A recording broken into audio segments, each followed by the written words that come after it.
বিছানায় বসে আছে শুভ্র। চোখে মুখে অদ্ভুত এক প্রশান্তি। তার ঠিক সামনেই বিছানায় হেলান দিয়ে বসে আছে সারা। ঘরের দরজা লাগিয়ে সারার সামনে এসে বসেছে শুভ্র। তারপর নিজের হাতে থাকা এক্সট্রা ব্যাগটা সারার দিকে এগিয়ে দিয়ে বলল। এটা তোমার জন্য। সারা কিছুক্ষণ ব্যাগটির দিকে তাকিয়ে থেকে বলল। একটু আগে না বললেন এতে আপনার অফিসের দরকারি কি আছে? তাহলে আমার জন্য কিভাবে হয়? আরে ওটা আমি। শুভ্র বলতে পারে না, কথা আটকে যায়। কিভাবে বলবে যে এই মেয়েটার জন্য সে লুকিয়েছে? সারার কথায় শুভ্রের ধ্যান ভাঙে। সারা কপাল কুঁচকে বলে। আপনি অন্তুকে মিথ্যে বলেছিলেন? শুভ্র মাথার পেছনে হাত দিয়ে চুলকে বলে। না মানে ইয়ে মানে বুঝেছি, থাক। বলেই সারা ব্যাগটি খুলে। ব্যাগটা খুলতেই প্রথমে চোখ পড়ে সাদা গোলাপের উপর। সারা ফুলটি তুলে নাকে ঘষে ঘ্রাণ নেয়, তারপর শুভ্রের দিকে তাকায়। শুভ্র তার দিকে তাকিয়ে আছে অপলকভাবে। চোখে মুখে অসম্ভব সুন্দর প্রশান্তি লক্ষ্য করা যাচ্ছে। সারা শুভ্রকে উদ্দেশ্য করে বলে। আপনার এখনো মনে আছে আমার সাদা গোলাপ পছন্দ? হুম। সারা একে একে ব্যাগ থেকে সব খাবারগুলো বের করে। তারপর নিজের আগের ব্যাগ থেকেও সব বের করে দেখে সব একই জিনিস, শুধু শুভ্রের দেওয়া ব্যাগের জিনিসগুলো ফ্লেভার আলাদা। সারা শুভ্রের দিকে তাকিয়ে বলে, আঙ্গুল দিয়ে মুখের সামনে তুড়ি বাজিয়ে বলে। এই যে মিস্টার, আমার মুখের দিকে এমনভাবে কি দেখছেন? সারার কথায় চমকে ওঠে শুভ্র। এতক্ষণ সারার মোহে ডুবেছিল শুভ্র। সারা আবারও বলে ওঠে। এই আপনি কি ভাবছিলেন? চমকালেন কেন? কই কি ভাবছিলাম? সত্যি করে বলুন। আসলে কতদিন পর তোমাকে নিজের করে পেয়েছি, নিজের সামনে বসে থাকতে দেখছি, তাই। যদিও শুভ্রের কিছু মনে নেই, তবুও বানিয়ে বানিয়ে বলছে। সারা একটু লজ্জা পেয়ে বলে ওঠে। ও। শুভ্র সেটা খেয়াল করে বলে ওঠে। এই, তুমি দেখে লজ্জা পাচ্ছ? ধুর, কি যে বলেন না। হুম। আচ্ছা, এতগুলো একই জিনিস কেন এনেছেন? আর এতগুলো দামি দামি চকলেট, টাকা কি গায়ে কামড়া ছিল? হুম। কামড়া ছিল না, তবে কামড়া তো এগুলো না কিনলে। মানে? মানে আমি জানি তুমি চকলেট খেতে ভালোবাসো, তাই বেশি করে নিয়ে এসছি, যাতে কিছু খেতে মন চাইলে চকলেট চিপস এগুলো খেতে পারো। সারা একটু অবাক হলো, কারণ সারা চিপস তেমন খায় না, এটা শুভ্র ভালো করেই জানে। চকলেটটাই একটু বেশি পছন্দ করে, কিন্তু শুভ্রের আনা বেশিরভাগ চকলেটই তার অপছন্দের। দেখেই বোঝা যাচ্ছে সব রকম নিয়েছে। যেটাই গিয়ে সঠিক হয়। সারা এটাও খেয়াল করেছে যে শুভ্রের ব্যবহারটাও কেমন অচেনা। যে শুভ্র তাকে কথায় কথায় পিচ্চি পাখি করতো, সে এখন অবধি সেই শব্দটাই মুখে আনেনি। সারার সন্দেহ হয় এটা তার শুভ্র কখনো হতে পারে না। আর হলেও অন্য কোনো কিন্তু আছে, কারণ সে ভালো করে শুভ্রকে জানে। শুভ্র প্রতিটা শিরা উপশিরায় সারা চেনা। যে শুভ্র সারার মনের কথা চোখের ভাষা পড়তে পারত, সেই শুভ্র তার পছন্দগুলো ভুলে গেছে। ব্যাপারটা বেশ চিন্তার লাগলো সারার কাছে। সারা শুভ্রের দিকে তাকালো। গায়ের রংটা আগের চেয়ে ফর্সা হয়েছে, শরীরটা আগের চেয়ে অনেক শুকিয়ে গেছে শুভ্রের। তবে পেটানো জিম করা শরীরটা চোখে পড়েছে। গালের চাপ দাড়ি আর সুন্দর করে গোছানো চুলে শুভ্রকে অসম্ভব সুন্দর লাগছে সারার কাছে। সারা চোখ ছোট ছোট করে শুভ্রের দিকে তাকালো। সারার এমনভাবে তাকানো দেখে শুভ্র বলে উঠল। কি হয়েছে? এভাবে কি দেখছো? সারা হাত বাড়িয়ে শুভ্রের ঠোঁটের কোণায় আঙ্গুল দিয়ে কিছু মুছার চেষ্টা করলো। না, তবে মুছল না। সারা এবার দু হাত জোর করে নিজের কানের কাছে নিয়ে এসে নজর কাটল। তারপর অবাক হয়ে শুভ্রকে বলল। আপনার ঠোঁটের নিচে ছোট্ট কালো তিল হয়েছে। ইস, কি কিউট লাগছে। শুভ্র এতক্ষণ খেয়াল না করলেও সারার কথায় মোবাইল উঁচু করে স্ক্রিনে তাকিয়ে দেখল গোলাপি ঠোঁট জোড়ার নিচে কালো ছোট্ট একটা তিল। শুভ্র কখনো খেয়াল করেনি, আজই করল। শুভ্রের হাব ভাব সারার ভালো লাগছে না। এই শুভ্র কেমন আনকমন। তবে জানবে কি করে এটা তার আসল শুভ্র কিনা? হঠাৎ সারার মস্তিষ্কের ভেতরে একটা বুদ্ধি খেলে গেল।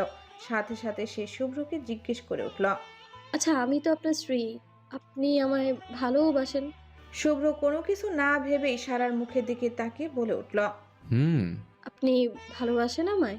এই কথাটার উত্তর কি দেবে শুভ্র জানে না। মেয়েটাকে সে মনে করতে পারছে না, তবে স্ত্রী হিসেবে প্রচণ্ড ভালোবাসার যোগ্য। শুভ্র তাই আবার বলে উঠল। হুম। অনেক। তাহলে তার একটা প্রমাণ দিন। যদি প্রমাণ দিতে পারেন তাহলে বুঝবো আপনি সত্যিই আমায় ভালোবাসেন। আর যদি না পারেন তাহলে আমি খুব কষ্ট পাবো। সারার কথায় চুপ হয়ে গেল শুভ্র। সারার মুখের দিক থেকে চোখ সরিয়ে সাদা মেঝেতে তাকালো। তার তো কিছু মনে নেই, কিভাবে দিবে প্রমাণ? আর না দিতে পারলে মেয়েটা কষ্ট পাবে। তবে শুভ্রের একটু কষ্ট দিতে ইচ্ছা করছে না মেয়েটাকে। শুভ্রকে চুপ করে থাকতে দেখে সারা বলে উঠল, কি হলো, দিবেন? হুম, দিব। তার আগে তোমার সাথে আমার একটা কথা বলার আছে। পরে শুনবো, তার আগে প্রমাণ দিন। ওকে, বলো, কি প্রমাণ দিব? শুভ্র দীর্ঘশ্বাস ফেলে সব আল্লাহর উপর ছেড়ে দিল। শুভ্র আগে বলে দিতে চায় তার স্মৃতি হারানোর কথা, নয়তো মেয়েটা কষ্ট পাবে। তবে সে তো শুনল না। সারা কিছুক্ষণ চুপ থেকে শুভ্রকে বলে উঠল, আচ্ছা বলুন তো, আমাদের বিয়ে কেন হয়েছিল? আর আমাদের প্রথম দেখা কিভাবে হয়েছিল, বা বিয়েই কিভাবে হয়েছিল? সারার করা প্রশ্ন শুনে শুভ্রের হৃৎস্পন্দন থেমে গেছে। তার এসব কিছুই জানা নেই, তবু আল্লাহর নাম নিয়ে মেঝের দিকে ফিরে চোখ বন্ধ করে বলে উঠল, আমাদের বিয়ে 4 বছরের জন্য হয়েছিল। পরে আমি তোমাকে ভালোবেসে ফেলি। আর আমাদের বিয়ে পরিবার থেকে জোর করে দিয়েছিল। বা আমি বা তুমি রাজি ছিলাম না। তাই 4 বছরের চুক্তিতে হয়েছিল। আপনি কি আমার সাথে মজা করছেন? মজা করবো কেন? I am serious. ও, সারা বিছানা থেকে উঠে দাঁড়ায়। ইতিমধ্যে চোখের কোণ ভিজে এসেছে। সারা আর না দাঁড়িয়ে ব্যালকনির দিকে হাঁটা ধরল। শুভ্রের বলা প্রথম কথাগুলো শুনে ভালো লাগলেও শেষ কথাগুলো দ্বারা সারা শিওর হয়ে গেছে এটা তার শুভ্র না। এটা তার শুভ্র কখনো হতে পারে না। শুভ্র কখনো সারা আর তার দেখা হওয়ার কথা ভুলতে পারে না। এদিকে সারার ছোট করে ওহ বলে চলে যাওয়ার প্রথমে কিছু না বুঝতে পারলেও পরক্ষণে শুভ্র বুঝতে পেরেছে তার উত্তর ভুল। তবে তারই বা দোষ কি? শুভ্রের ইতিমধ্যে মাথার যন্ত্রণা আবারও শুরু হয়ে গেছে, সাথে চোখের ভেতরও যন্ত্রণা হচ্ছে। শুভ্র সারাকে সব সত্যি বলতে চায়, কারণ শুভ্র চায় না মেয়েটা তার উপর রেগে থাকুক। শুভ্র হুট করে প্রচণ্ড মাথায় চাপ দিচ্ছে অল্প একটু চিন্তা করেই। শুভ্র এগিয়ে যেতে থাকে বারান্দার দিকে। কিছু কথা বলতে চাই তোমার সাথে। পেছন থেকে চেনা পরিচিত শুভ্রের কণ্ঠ শুনে সারা পিছনে ফিরে তাকায়। সে দোলনায় বসে আকাশের দিকে তাকিয়ে আছে মাত্র। শুভ্র সারার পাশে এসে বসে, মাথা নিচু করে 2 হাত দিয়ে মাথা চেপে ধরে দৃষ্টি মেঝেতে রেখে বলে, কথাগুলো বলা খুব জরুরি। তুমি অনুমতি দিলেই বলবো। সারা কিছু বলে না, চুপ করে রয়। শুভ্র আবারও বলে ওঠে, যদি বলো তাহলে বলতে পারি। কি বলবেন আপনি? আর কি বা শুনবো আমি? বোঝা শেষ আমার। আপনি কোনোদিনও শুভ্র না, মানে না। কিভাবে শুভ্র হবেন আপনি? মানুষটা আমার চোখের ভাষাও পড়তে পারতো। আর আপনি তো আমাদের প্রথম দেখাটাই ভুলে গেছেন। কথাগুলো একদমই রাগ কষ্ট মিশ্রিত কণ্ঠে বলে ওঠে সারা। শুভ্র নিশ্চুপ, কিছুক্ষণ চুপ করে থেকে একাই বলে দেয় সব কিছু। কখন তার স্মৃতি হারিয়েছে, বাড়িটাও অচেনা লেগেছে, মানুষগুলো অচেনা। যখন শুনেছে তার বউ আছে, সব শুরু থেকে শেষ অবধি বলে শুভ্র দম সারে। শুভ্রের কথা শুনে এতক্ষণ অবাক হয়ে তাকিয়ে আছে সারা। চোখের পলক পড়তেই যেন ভুলে গেছে। শুভ্র দীর্ঘশ্বাস ফেলে আবারও বলে উঠল, বিশ্বাস অবিশ্বাস তোমার কাছে। প্রথম যখন হসপিটালে সেদিন তোমাকে ঘুমন্ত নির্জীব অবস্থায় দেখেছে, সেদিন বাড়িতে এসে সারা রাত ঘুমাতে পারেনি। কিছু একটা শূন্যতা ফিল করেছে। ফেসবুকে যখন তোমার সাথে ছবি দেখেছে, তখন হাজারটা প্রশ্নের সম্মুখীন হয়েছে নিজের কাছে নিজে নিজে। অতঃপর যখন জানতে পারি তুমি আমার স্ত্রী, তখন কোনো বাক্য ছাড়া আমি বলেছি আমার কাছে তোমাকে ফিরিয়ে আনতে। হয়তো আমার স্মৃতি নেই, না জানি কোনোদিন ফিরবে কিনা, না জানি কত সুখকর ছিল তোমার সাথে আমার সংসারের দিনগুলো। তবে আমি চেয়েছি আমার এই জীবনের সাথে আবারও তোমাকে জুড়তে। তুমি হয়তো আমার মানসিক শান্তি। তোমার অভাবে আমার মাথায় প্রচণ্ড যন্ত্রণা শুরু হচ্ছে। তুমি কি পারবে না এই নতুন আমিটাকে মানিয়ে নিতে? হয়তো আগের মতো না, তবে আগের চেয়ে বেশি ভালোবাসবো। কথাটা বলে শুভ্র থামে। চোখগুলো লাল বর্ণ ধারণ করেছে, মাথা যন্ত্রণা বেড়েছে প্রচণ্ড। এখন গিয়ে আগে মেডিসিন নিতে হবে, নয়তো এর যন্ত্রণা কমার নয়। সারা শুভ্রের মাথার যন্ত্রণার ফ্যাকাশে হয়ে যাওয়া মুখের দিকে তাকিয়ে বলল, আপনার কি মাথা ব্যথা করছে? টিপে দেবো একটু? শুভ্র কোনো কথা না বলে উঠে চলে গেল ঘরের ভেতরে। সারা অসহায়ের মতো তাকিয়ে রইল সেদিকে। এক মনে ভাবতে লাগলো শুভ্রের বলা কথাগুলো।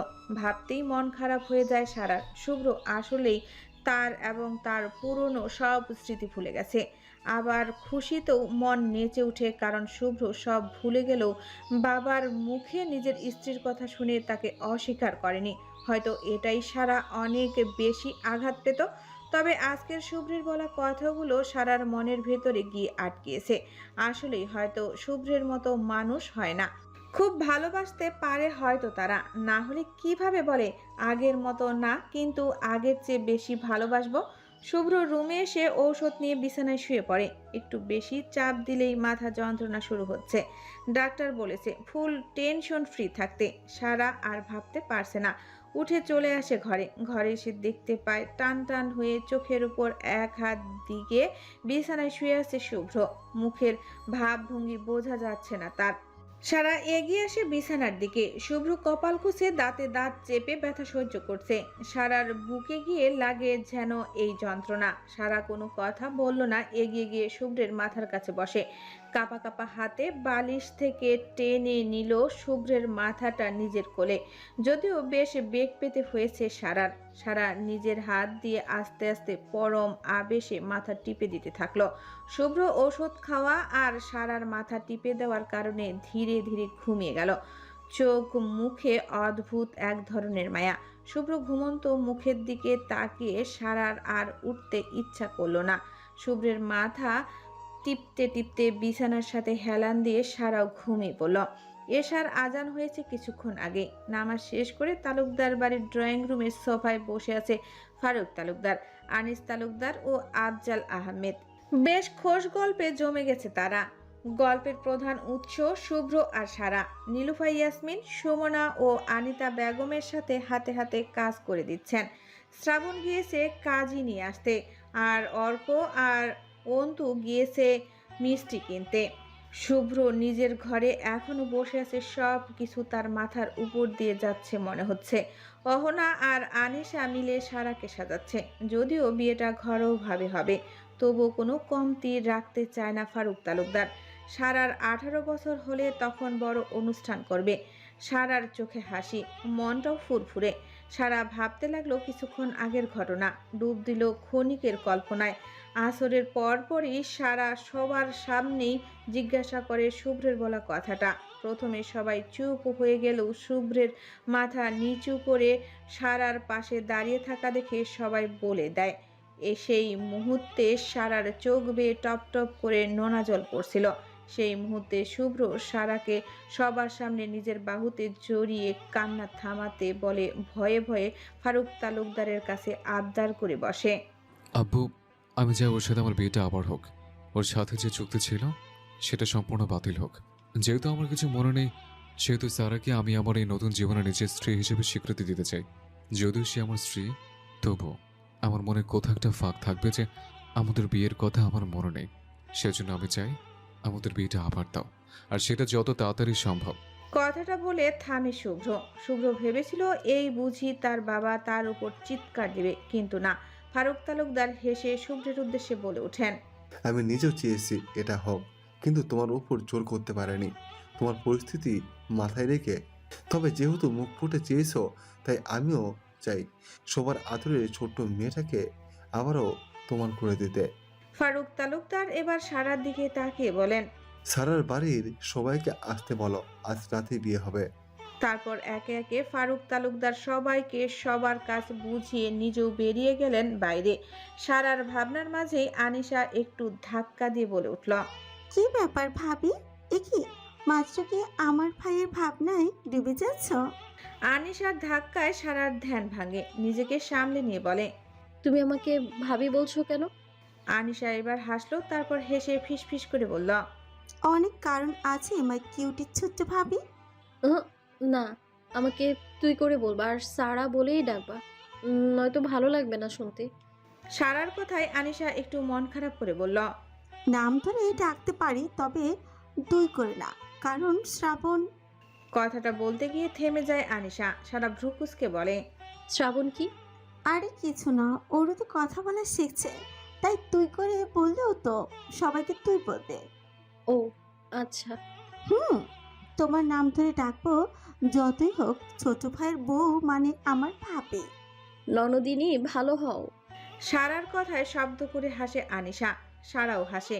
আনিশা সারার গলা জড়িয়ে ধরে পেছন থেকে। আয়নায় দুজনকে দেখা যাচ্ছে। আনিশা ফিসফিস করে বলে, আচ্ছা, তোমার ওই যে চিকনা চামেলি ভাইরে বিয়ে দিবা কবে? চিকটা চামেলা আবার কি? রাত 9টায় শুভ্র সারার বিবাহ সম্পূর্ণ হয়। নগদ 25,000 টাকা কাবিন করেছে শুভ্র, যদিও সম্পূর্ণ টাকা বাসর রাতে হাতে হাতে দিবে স্ত্রীর। সারার মুখেও হাসি, নিজের মানুষটাকে সম্পূর্ণ নিজের করে পাওয়ার এক অন্যতম আনন্দ থাকে। খাওয়া দাওয়া শেষে সারাকে নতুন একটা কাঁচা হলুদ রঙের লাল পাড়ের সুতার কারুকাজ করা শাড়ি পরানো হয়। আনিতা বেগম নিজ হাতে পরিয়েছেন সারার শাড়ি।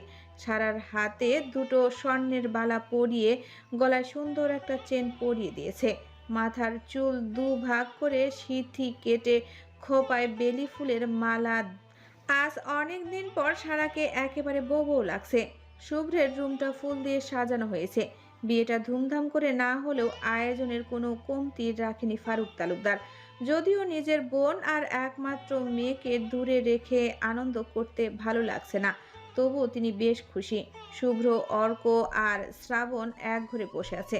শুভ্র সাদা পাঞ্জাবি পায়জামার সাথে ঘি রঙের একটা টি শার্ট গায়ে দিয়েছে।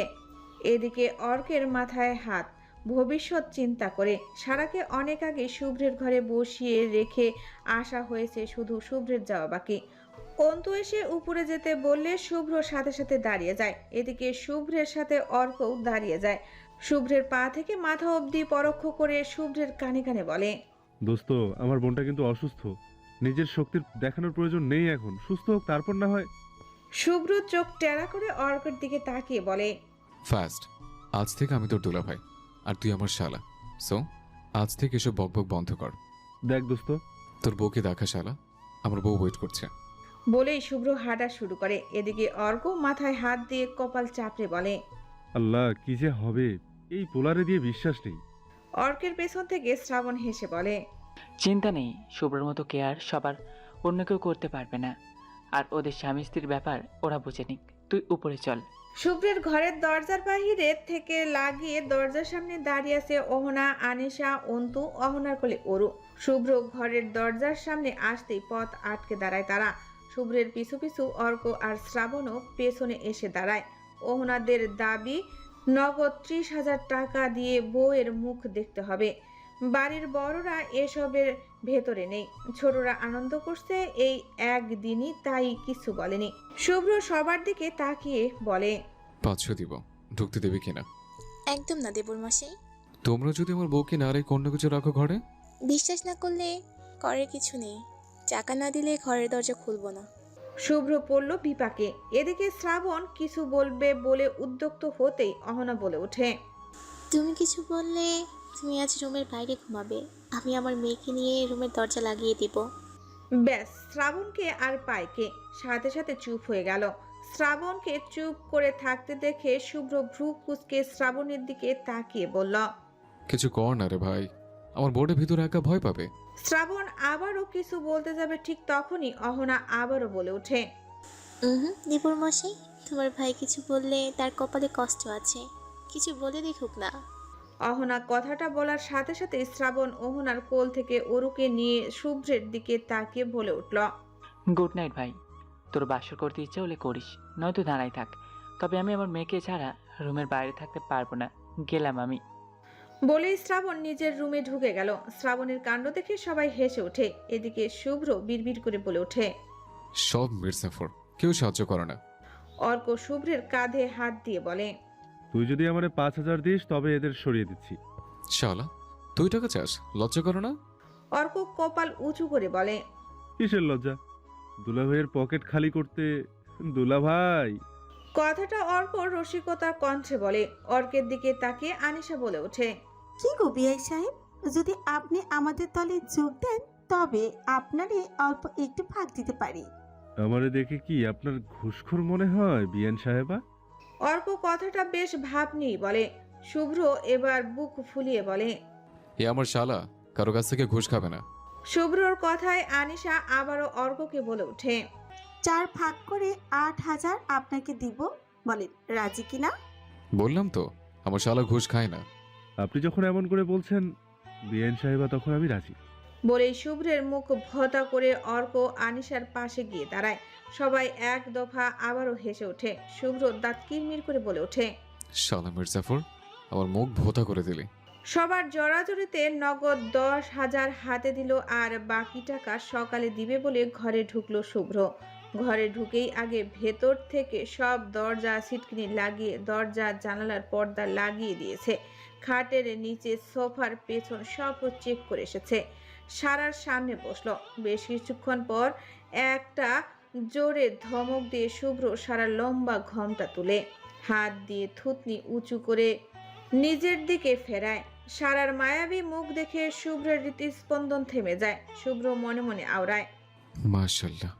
শুভ্র সারার কপালে চুমু দিয়ে সারার দু হাত নিজের দু হাতের মুঠোয় এনে ধীর কণ্ঠে বলে, হয়তো চেনা হয়তো অচেনা, তবে আজ থেকে আমাদের দুজনের জীবনের নতুন পথ চলে শুরু। আর আমি চাই এই পথ চলে শুরু করার আগে 2 রাকাত নফল নামাজ পড়ে আল্লাহর কাছে দোয়া চাওয়া, যিনি আমাদের এক করেছেন। শুভ্রের কথায় সারার মন ভরে ওঠে। একসাথে দুজনে নামাজে দাঁড়ায়। ঘরে আসার আগে অজু করেছিল সারা, আর শুভ্রও করেছিল। 2 রাকাত নামাজ শেষ করে মোনাজাতে নিজেদের সুখের ভবিষ্যতের জন্য দোয়া চেয়েছে। বিছানায় বসে আছে সারা, আর সামনেই বসে আছে শুভ্র। একটা সাদা গোলাপ, তার নিচে একটা খাম। খামটা সারার হাতে এগিয়ে দিয়ে বলল, পিচ্ছি পাখি, এটা তোমার হক, আমাদের কাবিনের টাকা, এতে চেক আছে, যখন ইচ্ছে তুলে নিও। সারা শুভ্রের দিকে তাকায়। পিচ্চি পাখি কথাটা তার বুকের ভেতরে শীতল হাওয়া বয়ে দিচ্ছে। সারার এমনভাবে তাকিয়ে থাকতে দেখে শুভ্র এগিয়ে গিয়ে সারার কপালে আরো একটা চুম্বন দেয়। সারার ঘোর কাটে। শুভ্র পকেট থেকে একটা আংটি বের করে সারার অনামিকা আঙ্গুলে পরিয়ে দিয়ে হাতে একটা চুমু খায়। তারপর সারার দিকে তাকিয়ে বলে, আজ থেকেই ফারিস তালুকদার শুভ্র শুধুমাত্র তার অর্ধাঙ্গিনী, তার পেচ্ছি পাখি সারার নতুন জীবনের নতুন পথ চলা শুরু হোক এক বুক ভালোবাসা দিয়ে, এক অবাধ্য হৃদয় অনুভূতির সমাপ্তি দিয়ে ভালোবাসি। পেচ্ছি পাখি, নতুন করে হলেও আমি আমার স্ত্রীকে সত্যি অসম্ভব ভালোবাসি। ঘরের ভেতর আবসা অন্ধকার। বাহির থেকে পাখির কিচির মিচিরের সাথে চারিদিকে মসজিদের আজানের শব্দ ভেসে আসছে। সারা চোখ মেলে তাকায়। ঘরের চারিদিকে মুখ ঘুরিয়ে এক পলক দেখে নেয়। সারার বুকের উপর মাথা দিয়ে 2 হাত দিয়ে সারাকে চাপটে ধরে ঘুমিয়ে আছে শুভ্র। সারা হাসে, তৃপ্তির হাসি। মানুষটাকে সে ভালোবাসে, প্রচন্ড ভালোবাসে। সারা হাত বাড়িয়ে শুভ্রের চুলের মাঝে হাত বুলিয়ে দিতে থাকে। শুভ্রের ঘন সিল্কি চুলগুলো আজ এলোমেলো, বেশিরভাগ কপালের সামনে পড়ে আছে। চুলের ভাঁজে এখনো ভিজে, পানি শুকায়নি। সারা আস্তে করে ধাক্কা দিয়ে ডেকে ওঠে শুভ্রকে, তবে শুভ্রের কোনো হুঁশ নেই। সারা আবারও ডাকে। সারা শেষ পর্যন্ত না পেরে চিমটি বসায় শুভ্রের গায়ে। ঘুমের ভেতরে চিমটি খাওয়ায় ঘুম ভেঙে যায় শুভ্রের। লাফিয়ে উঠে বসে সে। ব্যথার জায়গায় হাত বোলাতে বোলাতে সারার দিকে ঘুমু ঘুমু চোখে তাকায় শুভ্র। শুভ্রর এমন তাকানো দেখে ধীরে উঠে বসে সারা। ঠোঁট টিপে হেসে বলে, কি মিস্টার লাগলো? শুভ্র ভ্রু কুঁচকে নিল। চোখে এখনো ঘুমের রেশ কাটেনি। সারা শুভ্রকে দেখতে বেশ ভালো লাগছে। সাথে শুভ্রের বোকা বোকা চাহনি দেখে হাসি পাচ্ছে। সারা এগিয়ে এসে শুভ্রের 2 গালে নিজের 2 হাত দিয়ে টেনে দিয়ে হেসে বলল, এই যে তালুকদার সাহেব, যার নামাজ পড়তে হবে, আমাকে সংসার জীবনের প্রথম সকাল নামাজ দিয়ে শুরু করা যাক আমাদের। তাড়াতাড়ি যান। শুভ্র একইভাবে তাকিয়ে রইল সারার দিকে। সারা শুভ্রের চুলগুলো হাত দিয়ে এলোমেলো করে দিয়ে বিছানা থেকে নেমে ওয়াশরুমের দিকে যেতে যেতে বলল, তাড়াতাড়ি নামুন, নামাজের সময় হয়ে গেছে, আলসেমি করলে হবে না। সারা ওয়াশরুমে চলে গেল অজু করতে। এদিকে শুভ্র বিছানায় বসে একটা মুচকি হাসি দিল। যদিও পুরনো স্মৃতি মনে নেই, তবুও সে এমনই একটা বউ চেয়েছিল মনে মনে, আর আল্লাহ তা মিলিয়ে দিয়েছে। তার শুভ্র পাখি একটা স্বচ্ছ কুয়াশার ভেজা শিশিরের টইটুম্বুর সদ্য ফোটা বাগানের গোলাপ বাগানের একমাত্র সাদা গোলাপ তার পিচ্চি পাখি। সারা অজু করে এসে তোয়ালে দিয়ে মুখ মুছতে মুছতে দেখলো শুভ্র এখনো বিছানায় বসে। সারা চোখ টেরা করে তাকিয়ে তোয়ালে চেয়ারের উপরে রেখে শুভ্রের দিকে তাকিয়ে বলল, আপনি এখনো উঠেননি? উঠেছি তো। এখনই যান। সারা এগিয়ে গিয়ে শুভ্রকে টেনে বিছানা থেকে নামালো। শুভ্র সোজা হয়ে দাঁড়িয়ে আড়মোড়া ভেঙে সারার মুখের দিকে তাকালো। আর ঘাড় সমান উঁচু মেয়েটা তার সব, তার ছোট্ট পৃথিবী। যেখানে তার রাজত্ব। সারা আবারও কিছু বলতে যাবে তার আগেই শুভ্র টুপ করে সারার গালে চুমু খেয়ে তাড়াতাড়ি ওয়াশরুমে চলে গেল। এদিকে ঘটনা এত তাড়াতাড়ি ঘটলো যে সারা পুরো নিস্তব্ধ, চোখ বড় বড় হয়ে গেছে। বুঝতে বেশ সময় লাগলো। বুঝতে পেরে বেশ লজ্জা পেল সারা, তবে লজ্জাকে প্রশ্রয় না দিয়ে এগিয়ে গেল আলমারির দিকে। শুভ্রের জন্য সাদা রঙের পাঞ্জাবি, পায়জামা আর টুপি বের করলো আর নিজের জন্য জায়নামাজ। সারা পুরনো কাবাটের তাক থেকে নিজের হিজাব বের করে পরে নিল। শুভ্র ওয়াশরুম থেকে বের হতেই সারা পাঞ্জাবি পায়জামায় এগিয়ে দিল। শুভ্র কিছু না বলেই সেগুলো চেঞ্জ করে এলো। সাদা পাঞ্জাবিতে এত সকালে শুভ্রকে দেখে সারার মন ফুরফুরে হয়ে গেছে। শুভ্র চুল ঠিক করে সারার সামনে আসতেই সারা পা উঁচু করে শুভ্রের মাথায় টুপি পরিয়ে নজর কেটে বলে উঠল, মাশাআল্লাহ। শুভ্র এখনো সারাতে নিবদ্ধ। সারা শুভ্রের দিকে তাকিয়ে বলে উঠল, কি হলো, নামাজ শুরু হয়ে যাবে তো, এক্ষুনি মসজিদে যান, দেরি করবেন না। এখন তো কখন বাবাই? ছোট আব্বু সবাই নামাজে যায় এই টাইমে, আর আপনিও যান। তারা হয়তো চলে গেছে। আজ তোমার সাথেই পড়ে।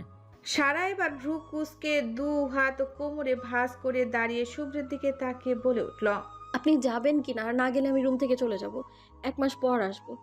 যা বাবা, রাখছো কেন? যাচ্ছি তো। শুভ্র আর কথা বাড়ালো না, ওয়ালেট আর মোবাইলটা নিয়ে বেরিয়ে গেল ঘর থেকে। শুভ্রের যাওয়া দেখে সারা মুচকি হাসলো। কত সুন্দর করে কাটছে প্রতিটা সেকেন্ড। সময় যদি থেমে যেত। সারা দেরি না করে সেও নামাজে দাঁড়িয়ে যায়। শুভ্র সিঁড়ি বেয়ে নিচে নামতেই চোখ পড়ে ফারুক তালুকদারের দিকে। সেও মসজিদে যাচ্ছে। আনিস আজ যাবে না, পায়ে হঠাৎ ব্যথা পেয়েছে বলে। ফারুক তালুকদার হঠাৎ শুভ্রকে নামতে দেখে ফারুক তালুকদার দাঁড়িয়ে যায়। নিজের চোখ একবার হাত দিয়ে ডোলা দিয়ে আবার দেখেন ভুল দেখছে কিনা। শুভ্র কাছে আসতেই ফারুক তালুকদার বলে উঠল, মসজিদে যাচ্ছ? হ্যাঁ আপু, তুমি যাবে না? হ্যাঁ চলো। ফারুক তালুকদার আর শুভ্র বাপ ছেলে একসাথে বের হলো। রাস্তা দিয়ে এখন অনেকেই মসজিদের দিকে যাচ্ছে। যেতে যেতে ফারুক তালুকদার বলে উঠল, তো বাপ, এত উন্নতি কবে হলো? ফজরের নামাজ তা মসজিদে? শুভ্র কি বলবে ভেবে পেল না, লজ্জা পেল বেশ। ছেলের লজ্জামাখা মুখ বাইরের হালকা আলোয় বেশ স্পষ্ট। ফারুক তালুকদার হেসে বলে উঠল, তোমার মাও এভাবে সকাল সকাল মসজিদে পাঠাতো, আর না আসতে চাইলে ভয় দেখাতো। বলেই হাসলেন ফারুক তালুকদার। শুভ্র এই প্রথম উপলব্ধি করতে পারল তার বাবা তার সাথে কতটা ফ্রি হতে চায়। শুভ্র শুধু হাসলো। সেও তো এসেছে সারার ভয়েই। নামাজ শেষ হওয়ার পর বাইরে আলো ফুটে গেছে, চারিপাশ স্পষ্ট। ফারুক তালুকদার হাঁটতে চলে গেলেন আর শুভ্র চলল বাড়ির দিকে। সকালে হাঁটা এটা ফারুক তালুকদারের অভ্যাস। শুভ্র বাড়ির দিকে যেতে যেতে হঠাৎ চোখ পড়ল রাস্তার ধারে বেড়ে ওঠা বাগান বিলাস ফুল গাছ। সদেব সাদা রঙের ফুল ভর্তি গাছ। শুভ্র এগিয়ে গেল গাছের দিকে। হাত বাড়িয়ে একটা ডাল নামিয়ে কয়েকটা ফুল ছিঁড়ে নিল। ফুলগুলো এখনো শিশির কোনায় ভেজা। শুভ্র ফুলগুলো হাতে নিয়ে গাছের দিকে তাকিয়ে বলল, আমি জানি ফুল গাছে সুন্দর, তবে ফুল আমার পিচ্চি পাখির ছোট ছোট হাতেও সুন্দর। তার খুশির কাছে সবকিছুই তুচ্ছ। শুভ্র বাড়ির দিকে এগিয়ে গেল। 5 মিনিটের ভেতরে বাড়ি এসে ঢুকলো। সবাই উঠে পড়েছে এতক্ষণে। আজ তার ফুপু, শান্তা, নাহিদ আর ফাতিহা আসবে। তাই আনিতা বেগম সকাল সকাল উঠে গোছগাছ শুরু করে দিয়েছে, যদিও ট্রেনে আসতে সন্ধ্যা হয়ে যাবে। শুভ্র আনিতা বেগমের কাছে কফি চেয়ে উপরে চলে গেল। সারা বিছানা গোছাচ্ছে। শুভ্র গিয়ে পেছন থেকে জড়িয়ে ধরল সারাকে। সারা তার দিকে না ঘুরেই বলে উঠল, চলে এসেছেন? শুভ্র সারার ঘাড়ে মুখ রেখে এক হাত বাড়িয়ে সারার সামনে বাগান বিলাস ফুলগুলো ধরল। ফুলগুলোর দিকে চোখ যেতেই সারার মন ভরে উঠল। সাথে সাথে ঘুরে দাঁড়ালো। শুভ্রের বাঁধন হালকা হওয়ায় বুকে এসে ঠেকল। সারা ফুলগুলো হাতে নিতেই শুভ্র সারার কোমর জড়িয়ে নিজের কাছে নিয়ে এসে কানের কাছে মুখ নিয়ে ফিস ফিস করে বলল, এই শুভ্র ফুলগুলোকে যেমন তুমি ভালোবাসো, তার থেকে হাজার গুণ এই শুভ্র তোমাকে ভালোবাসে। আমার বাগান বিলাস ফুলের ছোট্ট পাখি। তালুকদার বাড়িটা আজ জমে উঠেছে আগের মতো। বাড়ির সকলের মুখে এক অন্যরকম হাসি। মিসেস আনিতা ও সুমনার রান্নাঘরে নানান রকমের রান্নায় ব্যস্ত। ড্রয়িং রুমের সভায় বসে আছে নাহিদ, শুভ্র, শ্রাবণ আর অর্ক। আর অন্য পাশে ফারুক তালুকদার ও আনিস তালুকদার। সকলেই টিভিতে ক্রিকেট ম্যাচ দেখতে ব্যস্ত। অর্কের কোলে ছোট্ট অরু। আর পাশে চুপিসারে বিরস মুখে অন্তু।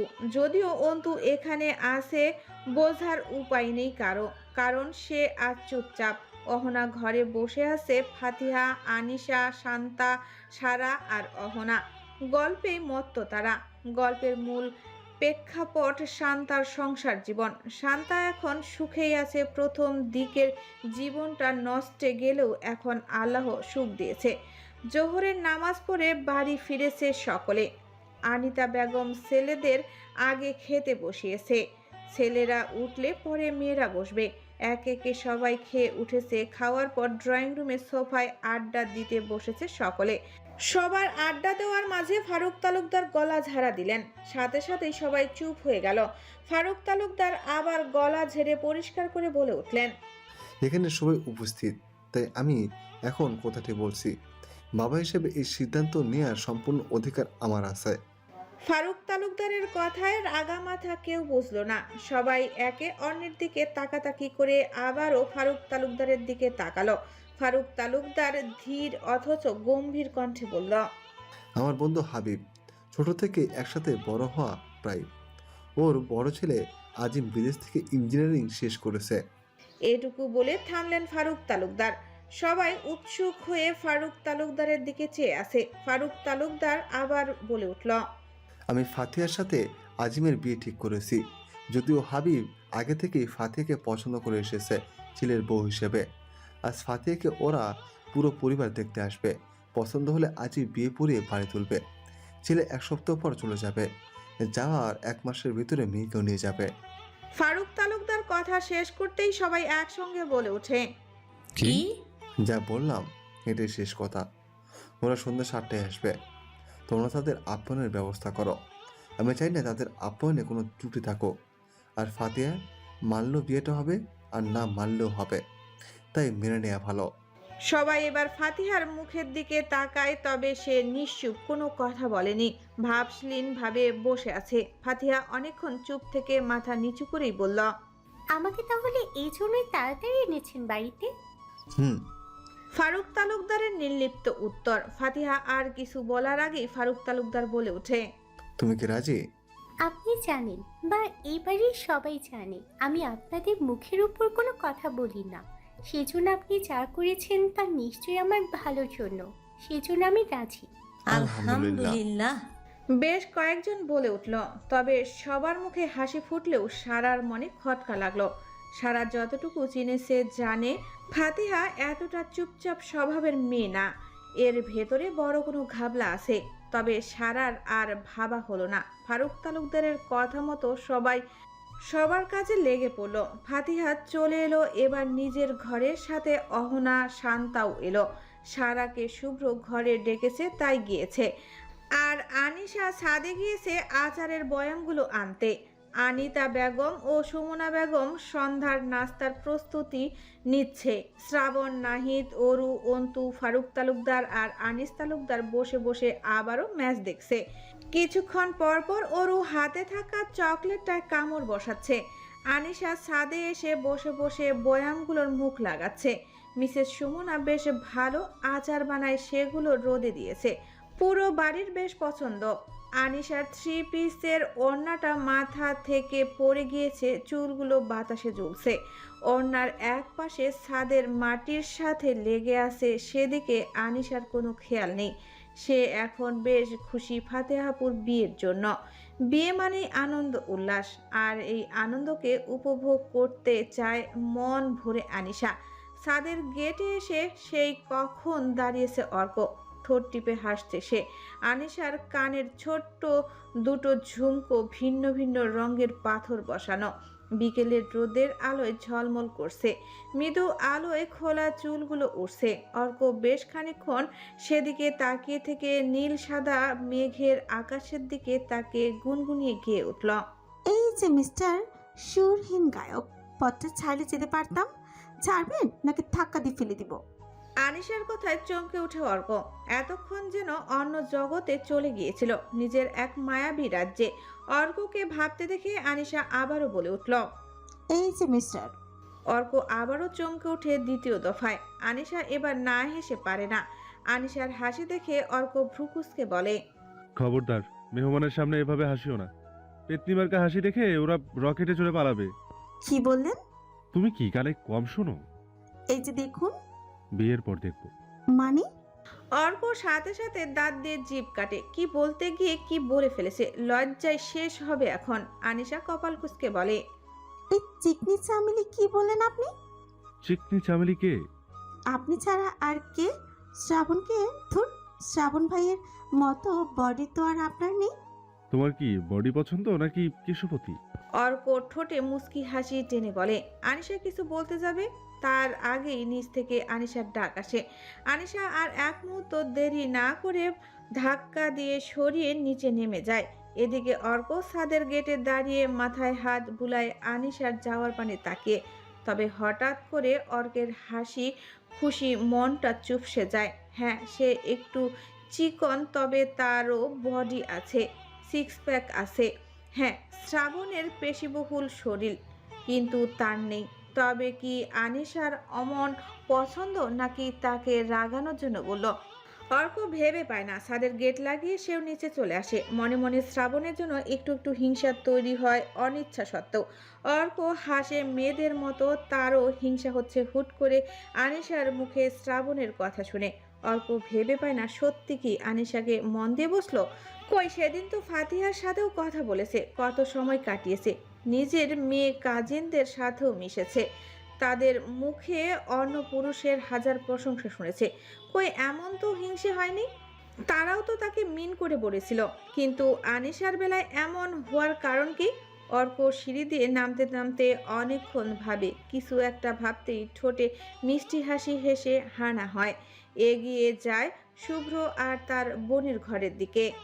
সন্ধ্যার আগে আগে পাত্রপক্ষ এসে হাজির হয়েছে তালুকদার বাড়িতে।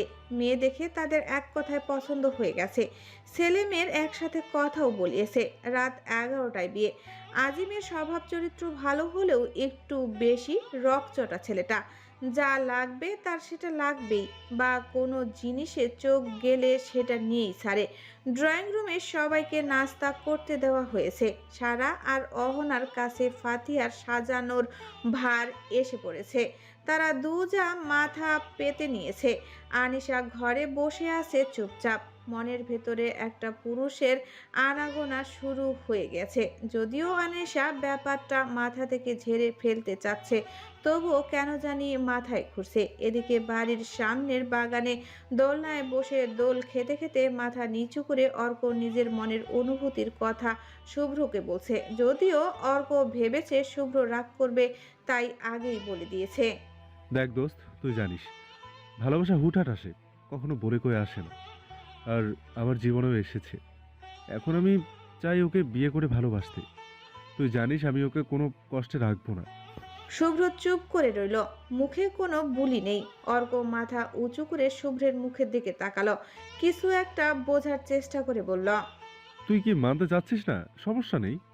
আমি আগেও সব সময় নিজের মনের কথা বলেছি, আজও বললাম। তুই ওর ভাই, তাই তোকে জানালাম। হয়তো কাউকে না পেলে কারোর জীবন অসম্পূর্ণ থাকে না, তবে ও আমার প্রথম ভালো লাগা। প্রথম ভালোবাসা হিসেবে ওকে যদি পেতাম, তবে জীবনটা সম্পূর্ণ হতো। ও কি তোকে ভালোবাসবে?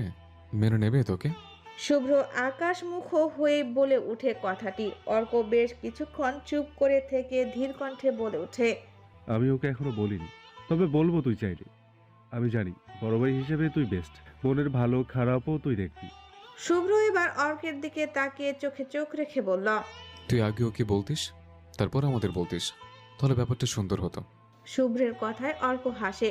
শুভ্রের ঘাড় চাপড়ে দিয়ে বলে, মনে কর তোর বোন রাজি হয়ে গেল, আমাকে ভালোবেসে ফেললো, তখন তোরা মানলি না। তখন বিষয়টা খুব খারাপ হবে, মেয়েটা খুব কষ্ট পাবে। তাই আমি চাই তোদের সবাইকে রাজি করিয়ে ডিরেক্ট বিয়ের প্রপোজাল দিতে। আর ও তোদের কথা ফেলবে না। তোর ভয় করছে না? মেয়ের বড় ভাইয়ের সামনে তাকে বিয়ের প্রস্তাবের কথা বলছিস?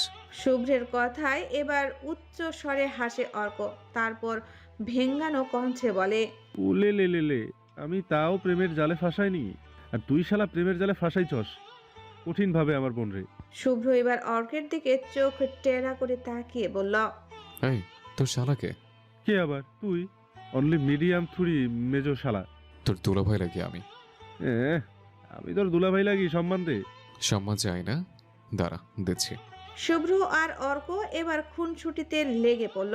তাদের হাসি ঠাট্টার মাঝে এক অন্য সুখ বিদ্যমান। ফাতিহার ঘরে লাল শাড়ি পরে বসে আছে ফাতিহা, পাশে সারা আর অহনা। অহনার হাতে জুয়েলারির বক্স আর সারার হাতে মেকআপ বক্স। ফাতিহার ইশারা করে থামতে বলে, সাথে সাথে দুজন রেখে দেয়। ফাতিহা ঠান্ডা সুরে বলে ওঠে, ভাবিরা, তোমরা দুজন আমার দুই ভাবি। হয়তো অহনা আপু আমার অনেক বড়, কিন্তু সারা আমার ছোট, কিন্তু সম্পর্কে তোমরা আমার অনেক বড়। আর তোমাদের আমি একটা কথা বলতে চাই। ফাতিহা থামার সাথে সাথে অহনা বলে ওঠে। কি বলবো ফাতু, বলো। ফাতিহা কিছুক্ষণ চুপ থেকে সারাকে দরজার ভেতর থেকে লাগিয়ে দিয়ে আসতে বলে। সারাও কথা মতো তাই করে।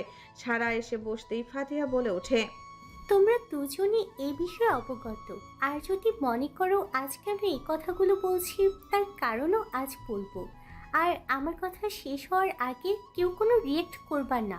যদি মনে হয় আমি দোষী তো দোষী, যা শাস্তি দিবা মাথা পেতে নিব।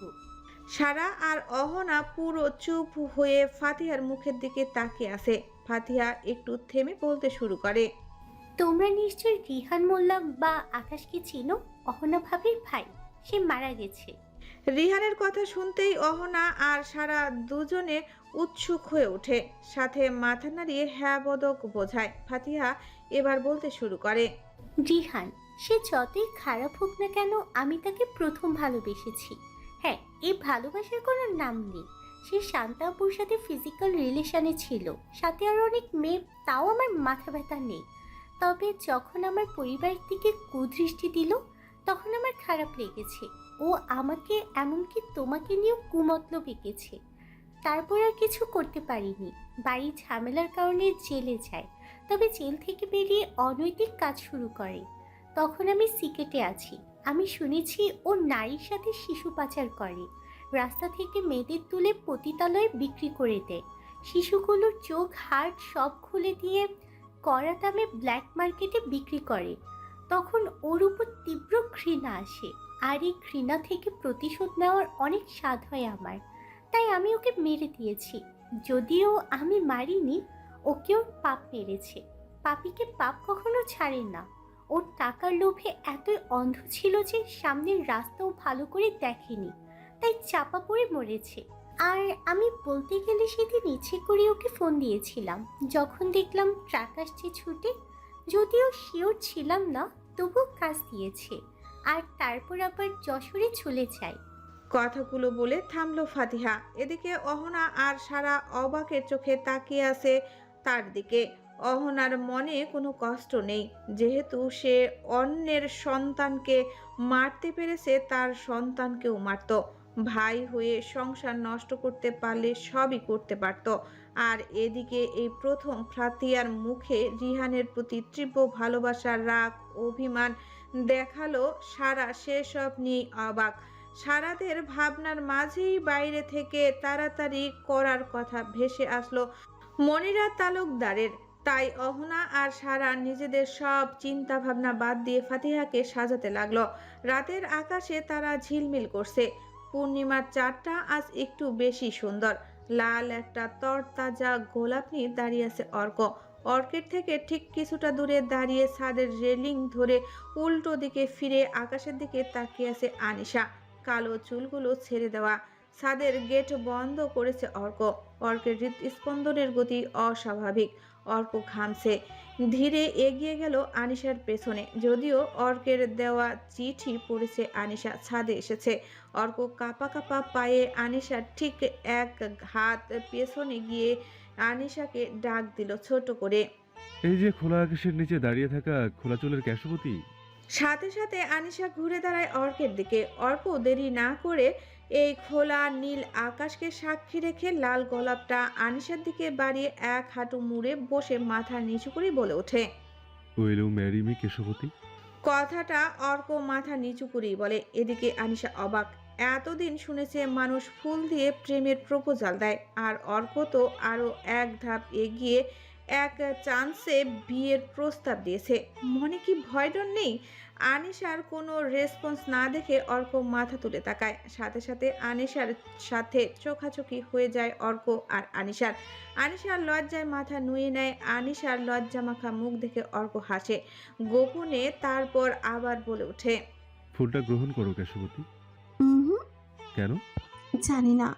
লজ্জায় দূরে ছাদের কিনারায় চলে যায় আনিশা। এমন প্রপোজাল তার জীবনে প্রথম, তাই বেশি লজ্জা পাচ্ছে সে।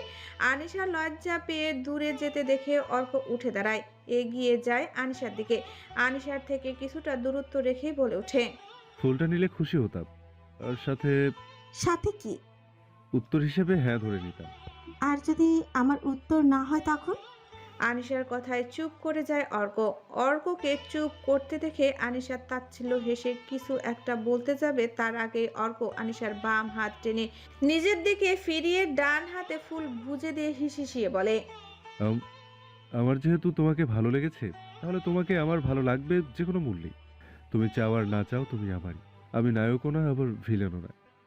আমি এমন যে যা চাই তা জোর করে নিলেও নিজের করি। তবে সেটা অন্য কেউ আগেই নিলে তা ধরি না। আর তোমার উত্তর না হলেও আমার ভবিষ্যৎ বাচ্চার আম্মু তুমি, কেশবতী। অসভ্য লোক, লজ্জা নিচ্ছি। আনিশার কথায় অর্ক হাসে, তারপর আবারও বলে ওঠে, তাহলে কি উত্তর হ্যাঁ ধরে নেব? যদি আমার পরিবার না মানে তবে কখনোই সম্ভব না। আর যদি মেনে নেয় তাহলে হবে নাকি আমার বনুর ভাবি? জানি না। বলেই লজ্জায় মুখে ওড়না চাপা দিল আনিশা। অর্কের কথাগুলো আজ বেশ লজ্জা দিল। হুট করে শ্রাবণের নামটা কেমন উধাও হয়ে গেছে, শুধুমাত্র অর্কই আছে। হঠাৎ নিচ থেকে জোরালো শব্দ ভেসে এলো। আনিশা আতকে উঠল, সাথে অর্ক। দরজা খুলে নিচে নেমে এলো ওরা। ড্রয়িং রুমের সোফায় মাথা নিচু করে বসে আছে ফারুক তালুকদার। পাশেই আনিস তালুকদার, তারও মাথা নিচু। অরুকে বুকের সাথে জড়িয়ে নিয়ে দাঁড়িয়ে আছে সারা। পাশে শুভ্র দাঁড়িয়ে। হাবিব সাহেব রাগী কণ্ঠে এবার নীরবতা ভেঙে বলে উঠলেন, মেয়ের যেহেতু বিয়ে করার ইচ্ছে নেই সেটা আগে বলতিস। এভাবে বাড়িতে ডেকে এনে অপমান করার কোনো দরকার ছিল না তোর। হাবিবের কথার পিঠে ফারুক তালুকদার কিছু বলতে পারলেন না। অহনা আর সারা যখন ফাতিহাকে সাজিয়ে বাইরে এসেছিল আর যায়নি, পরে যখন ওকে নিয়ে আনতে যায় তখন দেখে ও কোথাও নেই। বিছানার উপর ছোট্ট একটা চিরকুটে লেখা, সবাইকে সরি, আমি বিয়ে করতে পারবো না, তাই চলে যাচ্ছি। এতেই বুঝে যায় ফাতিহা পালিয়েছে। ব্যালকনি থেকে শাড়ি ফেলে শ্রাবণ, অন্তু আর জাহিদ খুঁজতে বেরিয়েছে। শান্তা আর অহনা পাশাপাশি দাঁড়িয়ে আছে। আনিতা বেগমের চোখে পানি। হাবিব এবার আবারও বলে উঠল, আমরা আজ বিয়ে পড়িয়েই তাই বের হব। মাথা খারাপ করিস না, মেয়েকে খুশি আন। সম্পর্ক খারাপ জিনিস না। ফারুক তালুকদার এবার চোখ তুলে হাবিবের দিকে তাকিয়ে বলে, দেখছিস মেয়েটা পালিয়েছে, কোথায় গেছে খুঁজছি, আর তুই বিয়ে নিয়ে পড়ে আসিস। মেয়েকে কাছে পাবো? কোন আশ্বিনের মেয়ে আসে তো? সাথে সাথে সবাই অবাক হয়ে তাকায় হাবিবের দিকে।